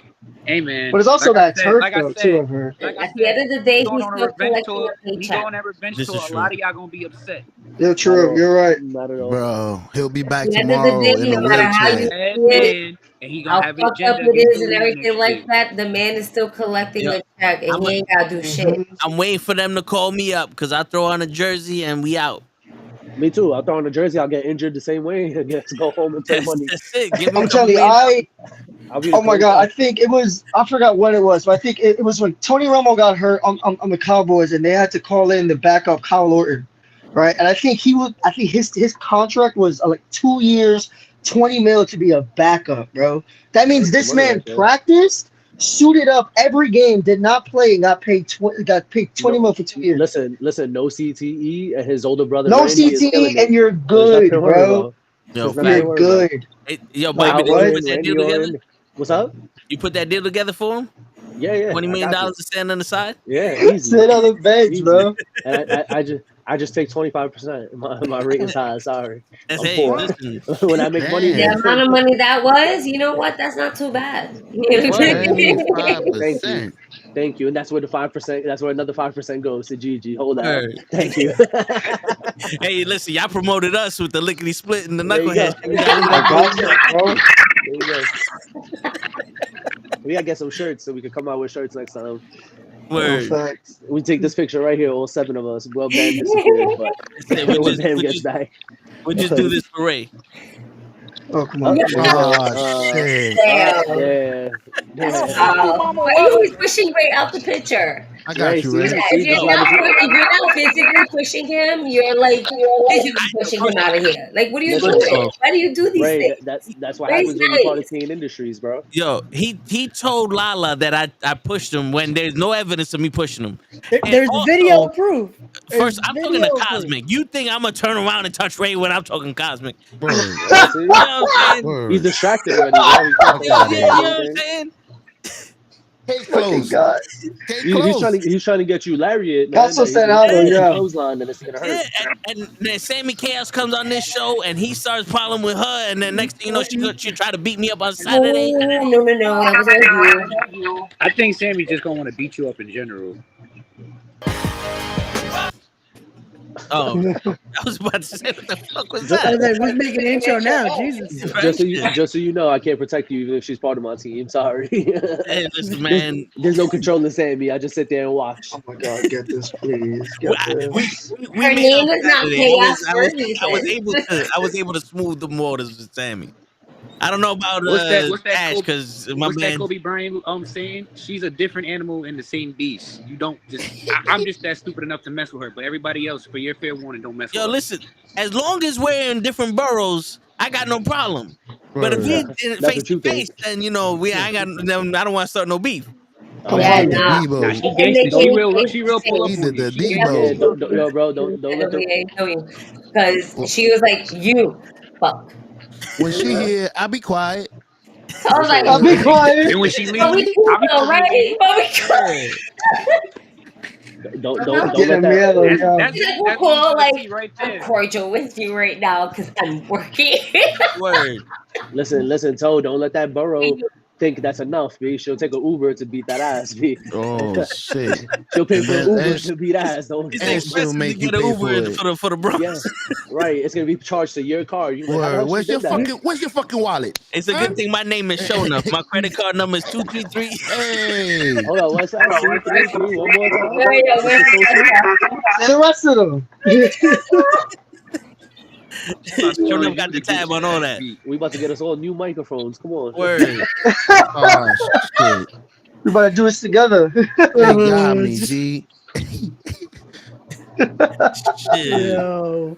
Oh shit! The show actually showed up. Finally. Way to show out. That's why I said surprise. You didn't hear me? I said Surprise, motherfucker. The fact that you don't have your own button for your own horns, it still like surprises me at this point. Like I thought by now you would have put that in there somewhere. You're right. You'll be a few people away from a battle royal. We here fucking doing, Word. you know. I can have up to 10 people, so invite your friends. Where That's the how homies it's at? perfect All my and friends how are we all my do friends are in the group it. right now. Yo, Gigi, let's get Sammy Chaos up in here. Let's see if we can hook it up. Go ahead. Toe just wants to get killed. This Yeah. is- No. My man Bobby over here doing work. Like, I'm gonna show her the Showalter LLC way, and we'll all be under one family together. And I could grow my team from 3 to 30 in a matter of minutes. Let's see if we can make that happen. That's it. I'm telling you, I got the hat. 11:16 p.m. Word. NWO. Okay, I just want to make sure I'm here because of Toe. That's it. Make sure Sammy. you please text her. Don't call her because I don't need her. I don't want to wake her up, and that's my fault. Come on. Oh no! I'll just screen record this and I'll send it to her too. Okay, yeah, because Let her see it on her own. I'm just she'll be up at 6 a.m. going to the gym to bench press 7-year-olds. Word. And don't AI generate the shit saying I was I'm talking trying to shit bench either. press a fucking 8-year-old who doesn't want to get out of bed for school. So I feel that sentiment, right? Call her. You hit me up. I'll set it up. You make the payment, and I'll have her come, and she'll toss her to school. Whoop. That's it. Straight into her desk. Whoop. Yeah, we can set that up. Yeah. Record that for me. It'll be fine. I was just like, put your arms out, saying that you're flying. Like, I don't do just wrestling. I do it all. I take all business opportunities. That's it. Like you'll be a human kite. Yeah. We're about to have a moving company. I'm about to get all the big guys to move things for people. You gonna get every corner of the market. Fuck it. Yeah. My man gonna be Ultimate Drago. Who was Ultimate Drago's fucking manager? Sonny Ono. My man had like 1,000 wrestlers. He had Came all out the with New Japan. everybody. He had the Chris Jericho list of fucking who's who of wrestlers. Then I got him. Then you take that 15% from each of them, and you get to go. It's gonna get to a point. It's gonna get to a point where we're gonna do a show, right? And you're gonna see Bobby just coming out every single match. Somebody. For both Gonna get to a teams. point where he's gonna end up having to manage For both teams. He gonna have one side is gonna be Golden Gloves, the other side is gonna be Sammy. Exactly. I'm gonna come out with both of them, and I'm gonna come out with the ref. We're gonna all come everybody. That's it. It's gonna represent everybody in the match. It's like, all right, here we go. Stand behind the commentator, be like, "Good job, man, dude. You doing a good You're job." gonna be like those football parents who has 2 kids in the NFL playing against each other. One side of the jersey is one team, the other side of the jersey is the other team. So that's what he's gonna end up doing. The front of the jersey is gonna say Golden Gloves, the back is gonna say like somebody else's name. Yeah. I'm just gonna say I heart Sammy. Yeah. My man's gonna manage some of the sponsors and shit. I want people to be sick of me, bro. I want to be everywhere. I want you to see my face everywhere. On another podcast, again. His shirt is gonna look like those shorts in UFC with all the sponsorships on them. I'm gonna get the NASCAR jacket, the whole NASCAR. Oh yeah. They really represent. They got every sponsor in the world. That's it. Fire. I'm about to be a walking. They're like, all could the be right in between, like logos right and whatnot. there. Yeah. Word. There you go. Word. Whoever got a logo, I charge those. So don't think shit's Word. true. $15 each fucking logo, B. Don't Every be time like that. every time I step out the ring, yeah. Every time my music hits, you gotta pay. $15. I want straight cash. GG. $15. I need a couple of those. I need a couple of those. Give me y'all need separate ones. Y'all don't get to use one because y'all all together. No, y'all get 3 separate ones. That's $45. Yo, he's like, nah, there's a system to it. Nah. Yeah. Absolutely. It's like, yo, it all goes into into the network. No. You get Like how personal long joint. you been getting up? How long you think you've been getting up? Isn't that this one-time payments? It's each time I walk out the ring, you know. So Listen, if I come out 4 times in one night, that's 4 payments y'all gotta make. I'm from the Bronx. I'll squeeze 15 logos in one shit. Be like, bloop, there you go, one pay. Yeah. Listen, my music is gonna hit, and I'm gonna be waiting to see if the Cash App comes through first. If I don't get the Cash App, I'm not coming out with He the said, I'm not coming out. The music's gonna play. I'm not gonna. He had alternate versions. Like, nah, you didn't pay. That's it. I'm gonna take it off. Next, I'm gonna rip off yours and put somebody else's on. That's it. Check the Cash App, rip this shit off. Yeah. Whip, I'm out. Cash payments get you discounts. Don't forget about that. You ain't gonna walk with a printer just in case if you get a new one right on the spot. Stop opening up your mouth. See what happens when you do that? GG for the win. You were doing so good. You gonna fucking up here. the whole transaction. Fuck out of here. Oh man. Yo, may I ask when is y'all next match? Do y'all know? Are you able to say? September 23rd, yeah? Yeah, September 23rd is our next match. Overall, right? You talking about general? Yeah. Yeah. Oh, Maryland. Maryland for Soul Wrestling Alliance. We'll be down there having a triple threat match. Hopefully, gonna finally grab those AWA tag titles from the Blood Brothers. Ooh. Yeah, looking forward to that. Actually, it's crazy that like the Blood Brothers and I especially, we know a lot of the same people. We grew up in the same area, so being in, knowing that, and knowing the like people I've grown up with, I've seen every day. They're again, it's crazy how it's crazy how close it's always been to me, and I've never realized that. It's just another one of those things. Was like I'm excited to get in the ring with them more because I again, they're hard hitting. I like that. That type of wrestling. Let's have some fun. The question? Beg your pardon? Well, what was the question? I missed out. No. I asked when was your next match? Yeah, that's the tag match I got. Yeah. So we got RWA this Saturday. We're not as far as that is concerned. We haven't. They haven't put out I guess it's like a surprise match, so we don't really necessarily know. Everybody will find out on Saturday. And then that week after, on the 23rd, we have the RWA match for AWA. AWA. Sorry, a lot of WAs. Yeah. Like Landon, like what I caught on from what Landon was saying. Like we got a match with the Blood Brothers, and those guys. They're from his neck of the woods, so he knows exactly how they are and like the mentality like we both have going into that match. So not to mention Tyrant as well, like they're a good tag team. We give them that as far as being able to like hold it down as far as being in the way of us going for the title. I'll say that. Okay. So after y'all win the AWA Tag Team Championships, what y'all gonna do? Go after the Battle Club Tag Team titles. Well, first, we're having a parade. Listen, we're gonna sit down. We're gonna sit down First with the party, boss. then we go for the next. Then we go for those titles. Yeah, we Just gotta like sit an down with the Eagle boss. fan, burn down the town. Then we go for the RWA titles. We just won. Thank God, we just won. Thank God. So wait, Bobby's trying to get you some more money over here. Yeah, see, they don't listen too much. Exactly. That's what the manager wants. He wants more money. He's got to he's got to be able to get us to the bigger bag. I need 15 of that. That's what winning. Word. That's what winning matches do for you, man. That's why winning's so important. People want to act like winning's not important. It's garbage. Winning's important. Word. You want to make money. You want to be successful. You got to win. I mean, you want us to show up. You gotta give us X amount of money. You want us to wrestle X amount of money. You want us to leave X amount of money. I never got the stigma of like we're here for fun. Like no motherfucker, I'm here to make money and fucking. If we have fun along the way, put my name on the map. Yeah, if we have fun along the way. Great, but you got to be. Yeah, great. Huh? Exactly. I hate losing. I'm not having fun if I'm losing. Right. I'll keep it at that. That's simple. It's not fun to lose. So. All right. So what's the victory meal gonna be? Have y'all thought about that? Y'all gonna get your steaks? You got Puerto Rican fries. Champagne. Come on. Champagne is definitely a part of that. Is part of that. I'm saying we gotta have the champagne popping. Nice. One of us. Get you a couple of fat ladies.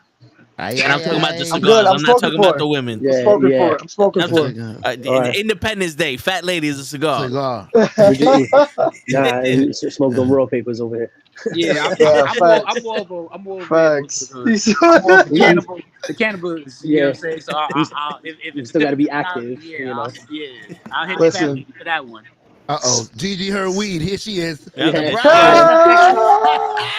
I know her. She smelled it. I can't really hear shit because, in all honesty, I'm very fucking sick right now.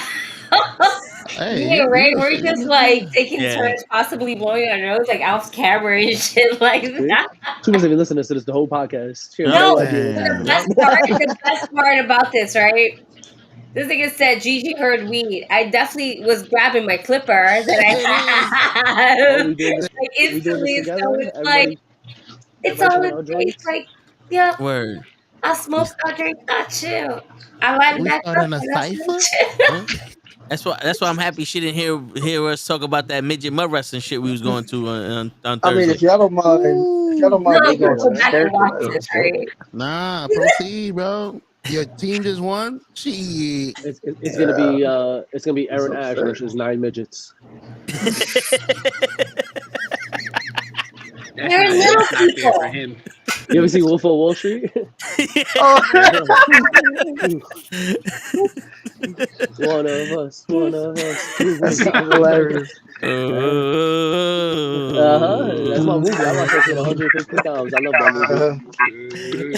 Other than the wild drugs and prostitutes, that life was. He's like, those are rookie numbers. You gotta bump those up. Yo, word. You gotta bump those numbers up. The way he just threw that money though, and he was just like.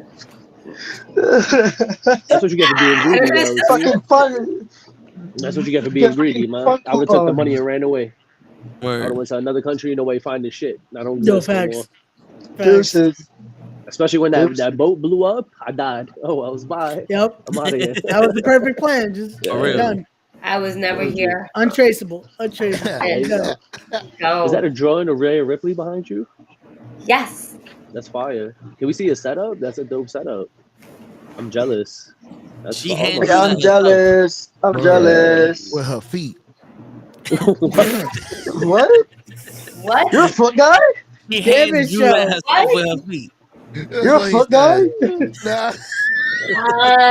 And you know what's crazy? This is not even half of this shit that I got. I got shit that I haven't even set up. It's not even that. I haven't even I'm a collector. I just buy way too much shit and I haven't even got a chance to like put it all up. I got artwork that's been sitting in a plastic folder, I want to say for a solid 4 years now from Comic-Con because I never bought the frame for it. And frames are very fucking expensive. I got a couple of $5 below. When you have more than 24 fucking photos because I like art. I like shit. And I'm a collector. A lot of these action figurines I just collect. I'm not going to fucking open them. Some I do open. Funko Pops are my shit. And a lot of that actually, Rhea Ripley artwork, I actually won. Oh, that's fine. Nice. I don't remember the name off the top of my head because I have been drinking and I have been smoking, but I can totally send it to you. And then right above it is Eddie Guerrero, and that's it, Mamacita herself, China. That's fine. All you need is a picture of Dom, and that's the complete set. Listen, Comic-Con is coming up. Buy me Dom. Somebody I'm gonna be on the search for Dom. I'll be like, somebody call Danny. I'm gonna have him draw me and the Glovers together, and you can put that right behind you. Yeah. Exactly. Show all the That'd definitely be a collector's item right there. There you go. I will sign it for you for free. Don't worry about it. No charge. Okay. Nice. You can say that's a Nemesis. He is fucking fire with the work. In about 5 years, you'll be able to say that's a 101. You know what I'm saying? That'll be real. 5 years? What you 5 years? Stop being too nice, bro. I taught you too well. It's now. It's 101 now. Yeah, on the knuckleheads, we fuck around. We keep it funky up in this motherfucker. Shit, you know what I'm saying? There you go. He got buttons too. Word. Wait. That's the show. Wait. What the fuck just happened? What were you doing? You fool! Was for show. You got. And then what happened to the boom? I heard it. I'm getting button happy.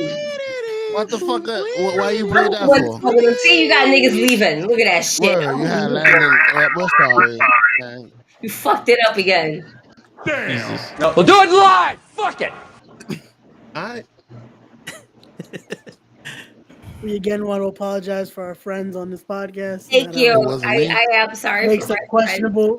I'm very sorry for my friend, y'all. And it's not friends. There's no S. It's just one particular friend that I am sorry. And it's not him. It's definitely him. For a moment sometimes like me, that. but not We right now. fucked up earlier, and we did fuck up. We will. I already amended that though. I amended that. I know.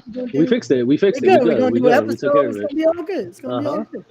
And now we gotta talk business too, because now I might want to leave Kane Industries because he's showing me some good ideas. So I might have to. Money talks, baby. You might get points. You ever heard of the money team? We're the gold team. We're the golden team. You know what I'm saying? Nice.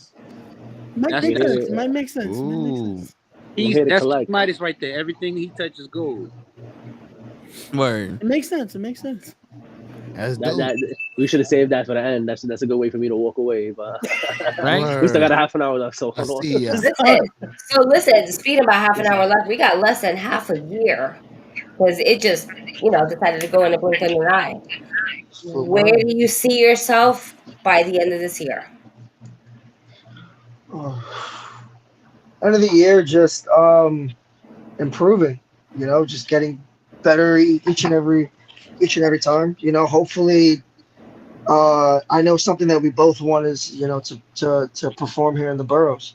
That's something we haven't done on a big stage. The tapings were more intimate. I really want to put I want us to put our foot and show the entire city of New York what it is that we can do and show them that we are a player here, because at the end of the day, we want to put New York wrestling back on the map and show them that, we can be a part of that hard-hitting traditional style that everyone knows that New York wrestlers are about.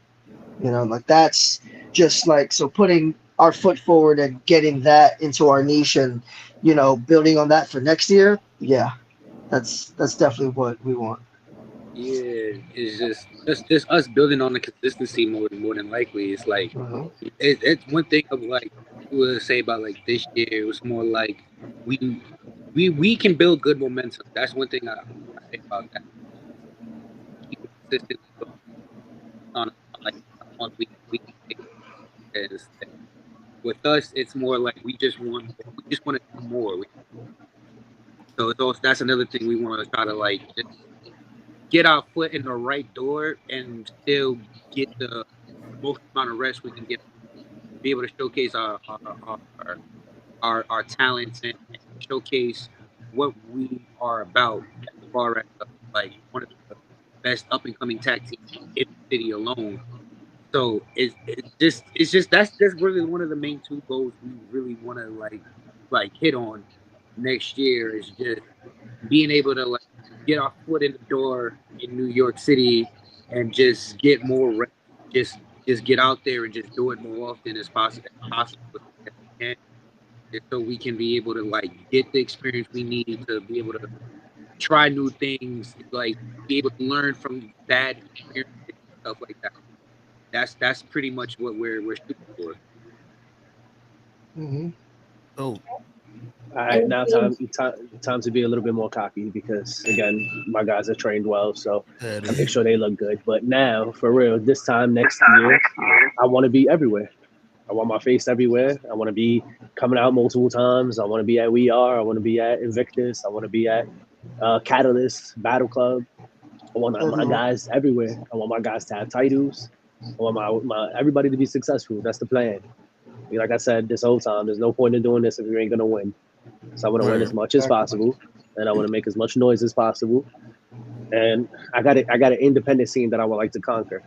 Okay. So everybody to know, you got to put Bobby Showalter on the show somewhere.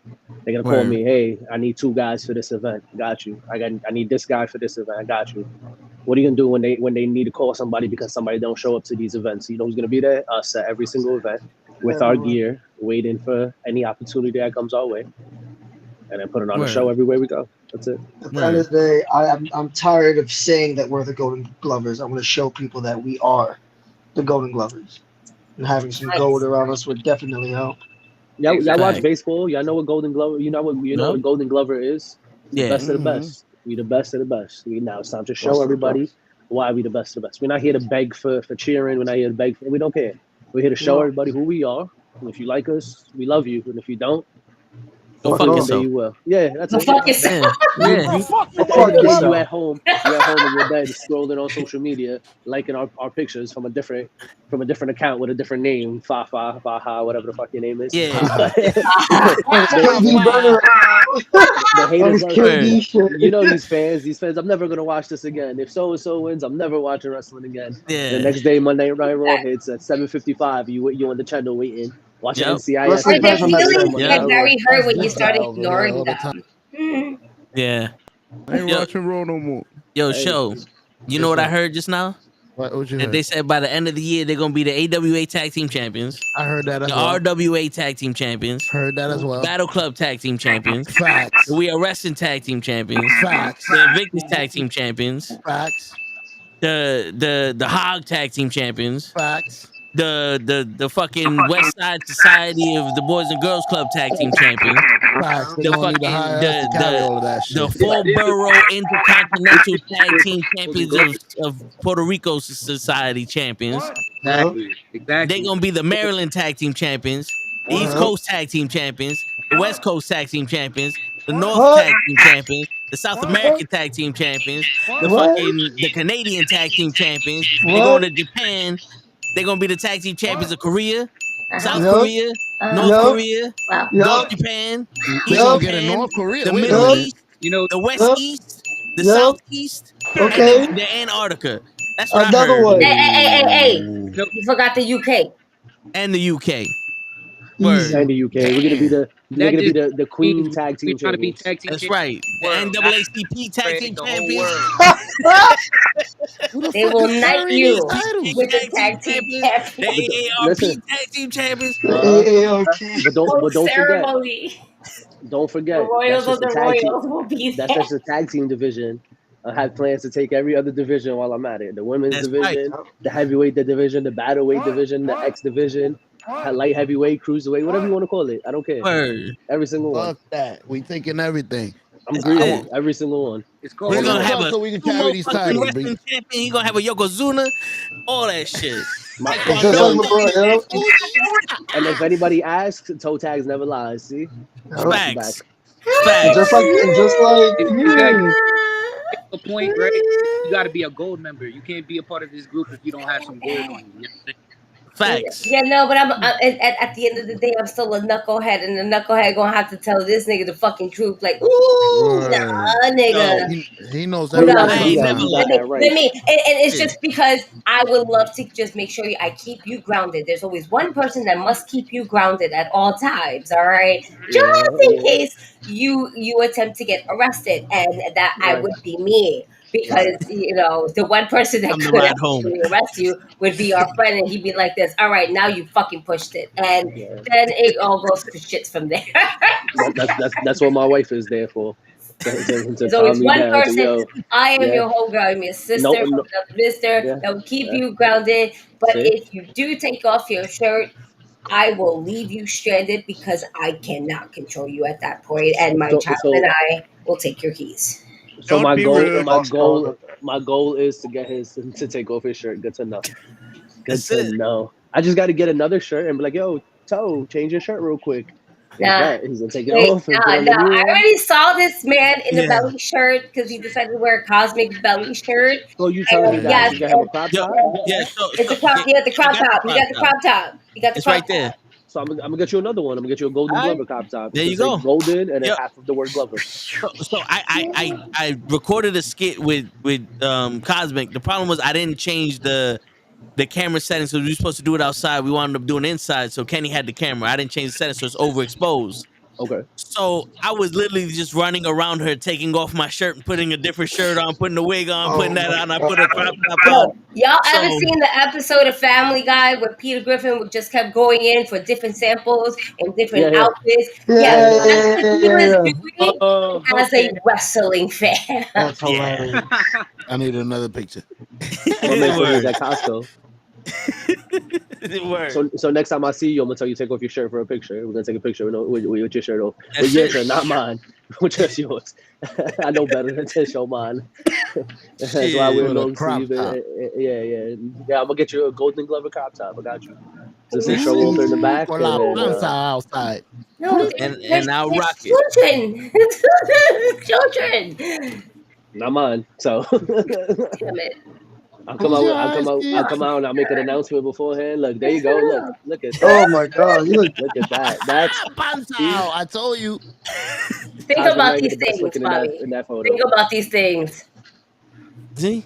But oh my God. The tank top is fine. The crop top is pushing. I'm gonna get him the Terry Crews string tank top. Oh no. String. Stop. So it's gonna have my face. It's gonna have my face in the middle. Just like that. Just a circle with my beard. Right there in the middle. That's it. You're like, who you a fan of? Oh my God. I'm fucking weak. Not and then I'm gonna take a picture of that and I'm gonna put it on my shirt. So I got That's it. There you go. Perfect. Now we know. Be prepared, Gigi. There you go. Wait. Get those for Christmas. Somebody tell Battle Club not to let me on the next show. Word. Like, get this guy. You know what? Body positivity. I don't know what you want me to say right now. I'm defeated. I am the only people that's trying to control. Listen, I got identify at the same time.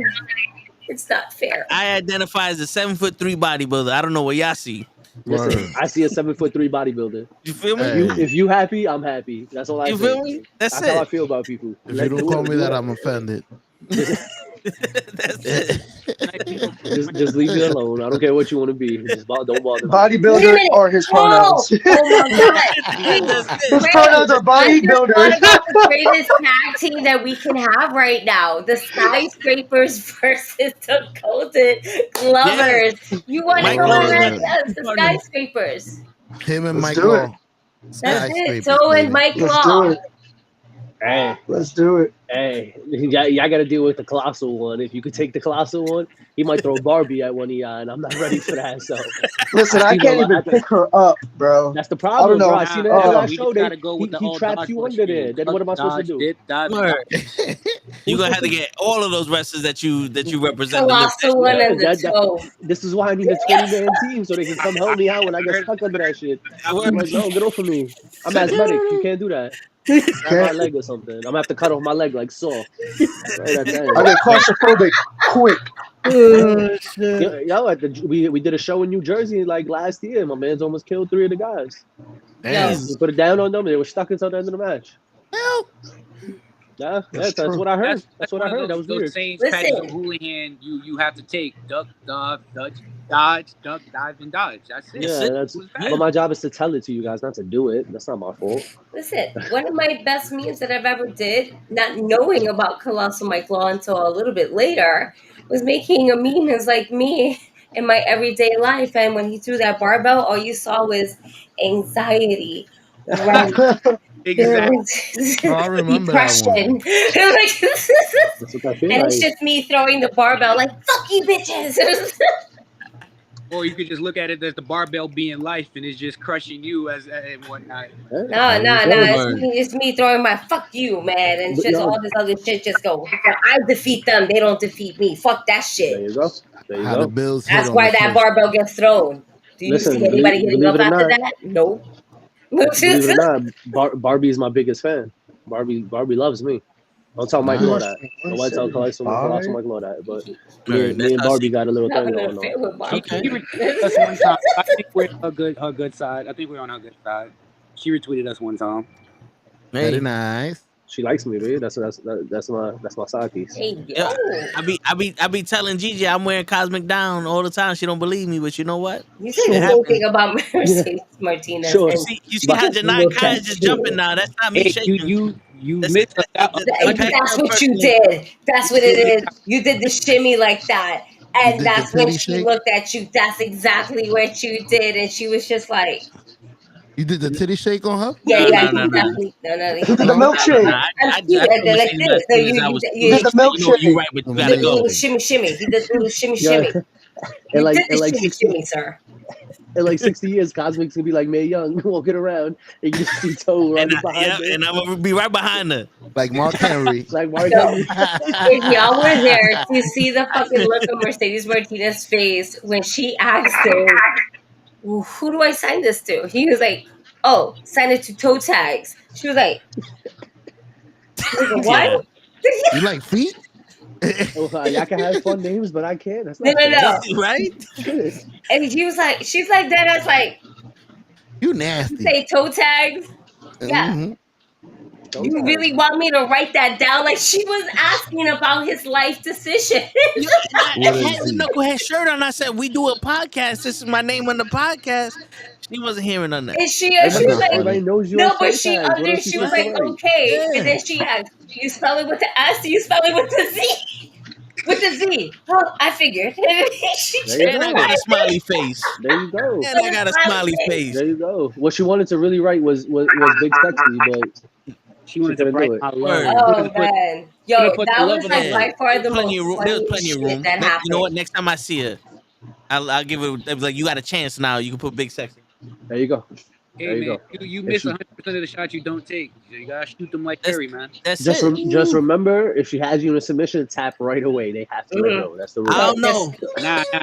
You might have to soak that one up a little bit.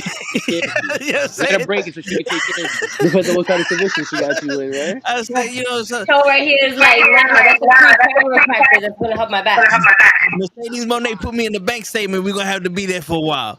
Pass it out. That's it. Don't throw in the towel. Let it go. Nah. Let it go as long as possible. Rocky 3 shit. Rocky was it? Yeah, no, Rocky 4. Let me die in that motherfucker. Yeah. Thank you. They'd be like, oh man, that's a time draw. It's 60-minute match. My man, so don't stop the fight. No matter what. No matter what. You can't No matter what. So's gonna come out to the Apollo team. Living in America. You, I want you. And then I'm gonna be in the ring with him. Like, I'm sorry, man. I said it to him. I apologize. He'll be like, it's okay. If he dies, he dies. Yeah. This is the way I want it. This is my dream. With a big ass shit-eating grin on my face. Facts. We're gathered here tonight. You're gonna be at the funeral still. Word. Like, yo, he went happy, didn't he? Yeah. Word. Nobody cleaned that off his face?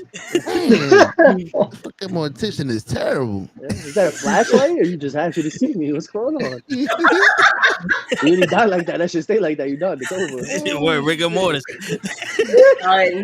Y'all got a Blue Chew got hit. Sponsorship? No? Oh, that Joker gas. You just stay there.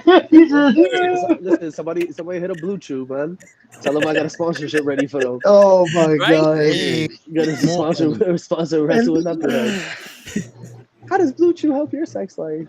Well, I'm 20 and I still need it. Well, your problems then, homie. You stuck in a bank statement and you can't get it up? Yeah. Hard not life. What you when she locked it in? It's big up. What you talking about? That shit stood up. That's it. Done. Word. I don't need Viagra. Oh shit! I have Viagra.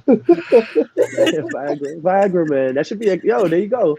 Gonna be a wrestler? Viagra, man. That's it. Or Blue Chew, man. Whoever pays you more, whatever. Word. That heat trigger right there. Man. That him shit or whatever. You can never get pinned because you always get up. I'm not getting on top of him. Hell nah. Oh, My shit. catchphrase would be like, "I stay hard." I stay hard. I am not pinning him. I'm good. I am not pitting that dude. I'm good. He wins. Matter of fact, I tap. He wins out. My And then you're man gonna be is like, you tapped undefeated. out to Viagra. Exactly. Ladies and gentlemen, Heavyweight you champ. can only be looking up from here. I'm just gonna say that right there.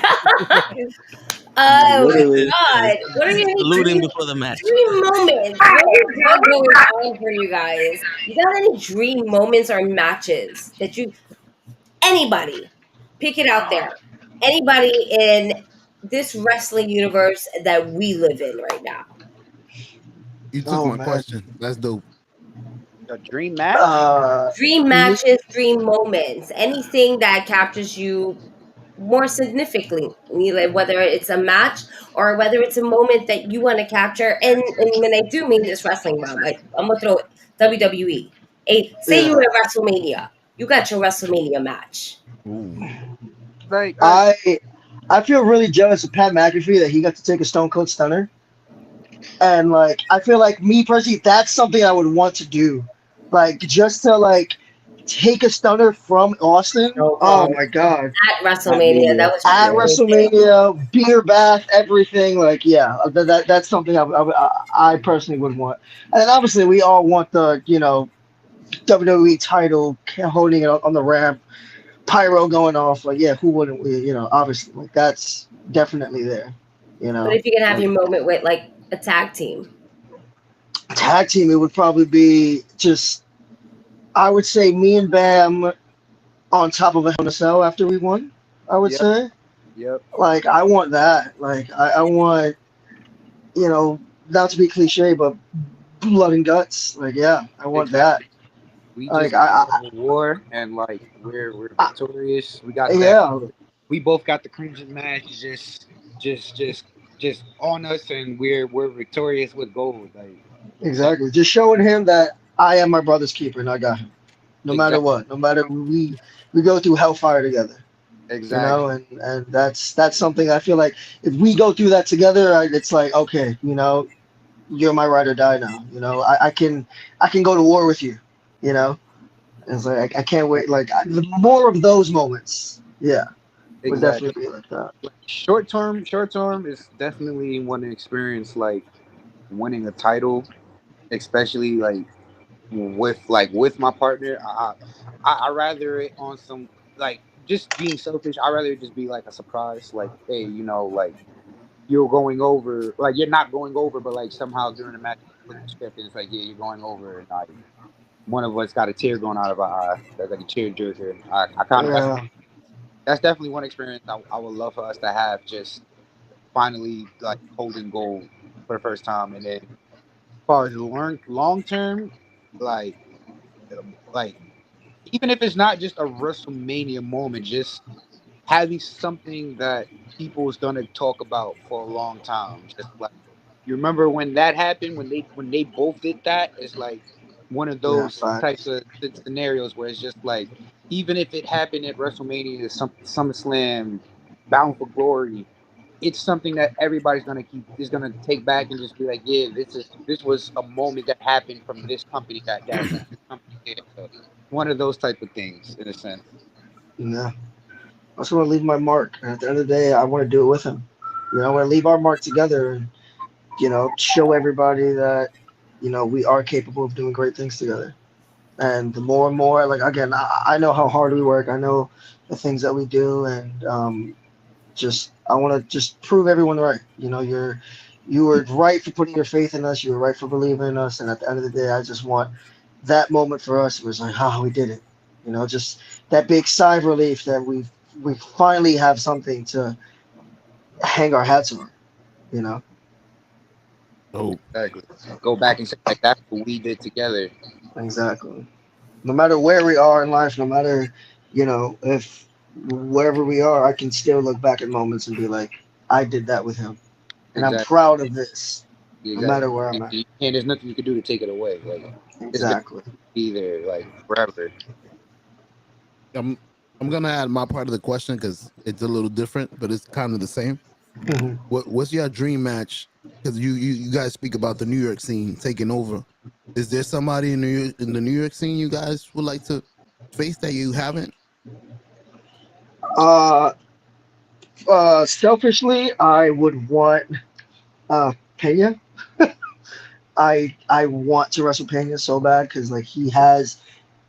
To me, I look at him like, okay, he's a complete wrestler. He hits hard. He wrestles technically. He can do all that shit talking. And that's the thing. I love that. You know, like I love that hard hitting, and because at the end of the day, that's personally what gets me into it. You know, some people don't like being hit. Some people don't. You know, hey, lighten it up. At the end of the day, it's a fight. I know what I signed up for. Again, like I signed my contract. I know that. At the end of the day, the harder you hit me, just know that I'm gonna hit you twice as hard. You know, and if that means we're going back and forth, we're going back and forth. That's it. He wants to go chop for chop. Let's do it. Let's go chop for chop. Let's have fun. You know, I might regret it in the moment, but at the end of the day, later, hindsight, I could just be like, but did you die? No, I didn't. You know, whatever doesn't kill you makes you stronger, and I know Pena is someone that I feel like need as a wrestler to make me stronger. You know, you have to go through that hellfire to realize, you know, what it is that you are capable of going through. You know, and for us as a tag team, main event. You know, I feel like they're the tag team in New York. Is the main event. And like I want those guys. I want to be able to be talked about with those guys at some point in my career and in our career as a tag team. You know, I want to have that respect, that prestige that they've earned and gained over the years, because they've earned every single aspect of what they've gotten, you know, and I'm so proud of those guys. So great to know them, and it's very humbling to see two great people like that get everything that they deserve. And same thing. Those are like by far the team, one of the teams we know we can hang our hats with them. You know, with the wrestling shows. They're one of those guys we definitely look up to as far as like inspiration and general knowledge. They understand, like, yo, like once they go on to bigger and better things, we're the ones that's gonna have to like take the spot that they have right now. So they understand, pick up the slack. Like they understand, like, yo, like we need y'all to start getting to a point where we know we can rely on y'all to be here when we have to come back. And we do these shows after we don't did a tour in Japan. Like they know that where we want that spot too, and they know this. So that's definitely one of those. Like I feel like they're one of the best tag teams that hasn't been signed, in my opinion. Like they're on the cusp of getting signed, and best believe once they do get signed, that's when we'll be able to. I feel like that's when we can be able to take over the mantle as one of the better tag teams in not just New York City, but the East Coast as well. And they're the measuring stick. And as far as singles is concerned, it's the same thing as Kenya. Like he's pretty much like my style is pretty much everything from him. Like the way I think, the way I maneuver, my mannerisms in the ring. I wouldn't say I'm Baby Pena, but it's like he seen me out of a piece of clay, and the wrestler you see is what he's molded. That's his creation. I'm his creation. So I see myself as knowing how good I am based on how well I can hang with both Pena and as an individual and as a partner. So yeah, like the same goes with him, like Pena as an individual and Main Event as a tag. Nice. I feel like because of what you guys said earlier, what you guys watched early on, that full era of like the golden age of TNA, I think we have to all mention a team that I think would be perfect for you guys because they're still going today. You guys versus the Guns. Oh my God, I love the Guns. That's team we try to really like based our style. It's very difficult, but we try to emulate as much as possible. Because with whatever they thought of moves that they could incorporate, that they can highlight each other's individual skills, but have them look cohesive as a tag team list. Like that's something that we're still trying to figure out. You know, how can we obviously show people that we are a team and one unit, but at the same time show that we're different personalities and different minds in that ring, and we're just a melting pot of just ideas and you know, just trying to, you know, do what they did as well, you know, and try to like elevate from there. And trust and believe that they're definitely a dream match of ours in the future. Yeah. We know we're only a year in as a group. We're not there yet to even remotely see them. But it is a dream to have, and that is a goal to obtain. So that's not out of the realm. Hopefully, they're still around by the time we are ready to see them. And I pray that is the case, because you know they're both 20 years in. And, like, you know, anything can happen where, you know, one might start winding down or wants to call it a day. So once we get to that level, that's like once we get, you know, we pass that test with Pena and main event, Motor City Machine Guns, that's that team right there, man. Trust me when I tell you, that's their goals. You ready for the manager? Here we go. Nope. It's time to start controversy. This is a call out. This is how we're going to do this one. Single matches. Landon Hernandez, Jacob Fatu. That's their single match. Ooh. Bam, Calvin Tankman, 1-on-1. And then New York, Santana just came back. You know, oh my God! Yes, he's a Lower East Sider. He's a Bronx head. I need each both getting a 1-on-1 match with him. And then tag team, it's like we said, main event. We all agree on that. That's just obvious at that point, you know. And this one they might not like as much, but I think coming out this match is gonna make them a better tag team, and that's Sentai. As much as we scared of fucking John Davis and O'Shea Edwards, getting in the ring with two dudes who've been. I don't blame y'all niggas to be scared of them. I mean, we just saw them, and they ran through. They ran through bad heads, man. But I think in about a year's time, when my guys are completely ready, I think they can put on the top tag team match with them, and hopefully we survive at the end of the day. But I think coming out that match is gonna be enough. Those guys, they get attention everywhere they go. Everybody knows who they are.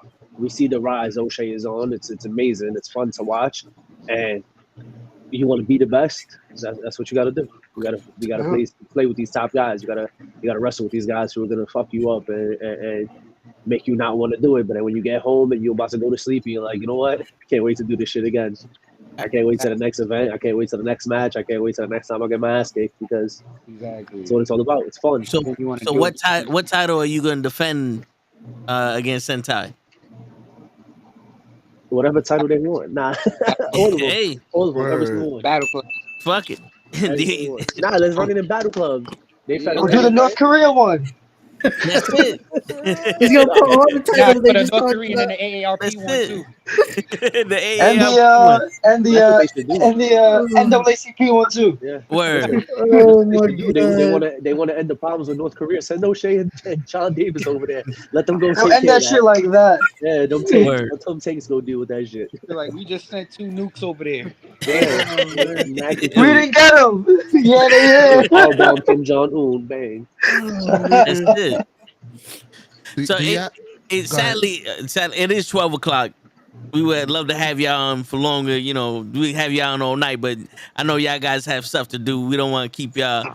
I know Show you got a quick question for them. One last question, because you came late. It was you a quick inconsiderate question. mother.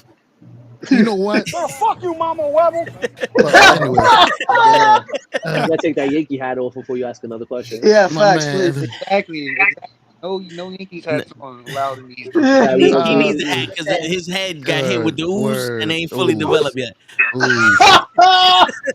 Ooze. You don't want to see that. Terrible. You got a soft spot so I can ash my joint in? Yeah. I do. What's it? That nigga's But coming at his shit. Y'all got a finisher, tag team finisher? We do. It's called the Slice of Piazza. It's a flatliner rolling cutter combo. Okay. Nice. Okay. Yeah. That was my question. I heard you talking about innovating and moves and stuff. Yeah, go to our social media and you can find it. Speaking of social media, you guys want to pitch anything? You can promote whatever you guys want. I would put you on the big screen, but I can't put three people on the big screen at once. So you could follow us at the Golden Glovers. You can follow me at You Found Landon.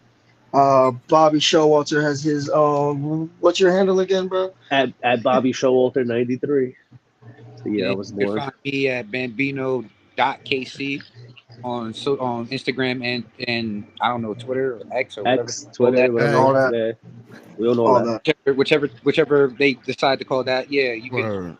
Also, if you guys are interested, my girl and I actually have our own YouTube channel, Megoland. I actually put up vlogs and stuff from whenever we travel and stuff like that. I think our RWA one should be up in a couple weeks. That's awesome. So, yeah, trip to Maryland on there too, right? And our first trip to Maryland, our first trip to RWA is up there. So yeah, if you guys want a little behind the scenes of Golden Glovers action, go head over to Megoland. We'd love to show our face everywhere. Yeah. Also, we YouTube channel and subscribe. So yeah, we also do baseball tours as well. My girl and I. So we're trying to hit up every baseball stadium as well. We just came back from St. Louis. That was number 9 of 30. Favorite so far is City Field. St. Louis. Well, yeah, biasly City Field, but St. Louis Don't be rude. But St. Louis is honestly beautiful. Though everything they did over there, like they have this whole like baseball town. So, but that's like the hub. Unfortunately, the city is so boring that's just the hub of the city. So This is the best. it's literally. So like that. So I think we went to the game on Friday. The next day we went to that little hub place that they have, and they had soccer. They had the UFC fight up. They had the game that was literally happening in the stadium right over. And as soon as the game was over, everyone from that stadium was coming right in there to watch the fight. There's a restaurants there, everything. It was such it's such a baseball town. Like I recommend St. Louis if you're going for baseball. If you're not going for baseball, don't go to St. Louis. Sorry, but what about the barbecue? Huh? Oh, the barbecue was good actually. It was really nice. Not as good as Memphis and Arizona. Arizona actually had a really good barbecue. But it's just Arizona's bag policy pissed me off, so I put Arizona down on the list. But it was nice though. We've been to San Francisco, Colorado, Miami. San Fran was beautiful as well. But yeah. You guys want to go catch those up? Those videos are up. The South got to be good for something, right? Right, it has to be good for something. Yeah. And then I would say Miami felt like I was at an Inwood game. Like they had like people playing instruments, and it was I felt like I was back in like Dominicans are in the building. Exactly, bro. And it felt like a home game because it's like, everyone from New York they go down to Florida to get fat and pretty, So it felt like it was more Met fans than there were Marlins fans, which was not surprising because the Marlins are trash. All us New Yorkers go to Florida to retire. Exactly. Because Mets fans in the world. Just saying. Always, you know it. We gotta be sticking with this damn team. We have better character. Because we know how to suffer. We're not spoiled. I was gonna say, when you guys win those belts, at least you'll finally take some titles to. On that note, remind me to tweet out for that. I'm gonna tweet that out. Yeah, facts. Each of us with the championship. At least we know how to win. All I'm gonna say is the great Bambino was a Mets fan. That's all I'm gonna say. Oh. Keep it up, I'm a nigga. That wasn't towards me at all. Nobody let that rock out with me. That was great. And on that note, the last episode of Wrestling NuKKle HeDDs ever. Hey, we said worse. On that note, ladies and gentlemen, it is your friendly neighborhood knuckleheads and the golden glovers signing out. Peace out.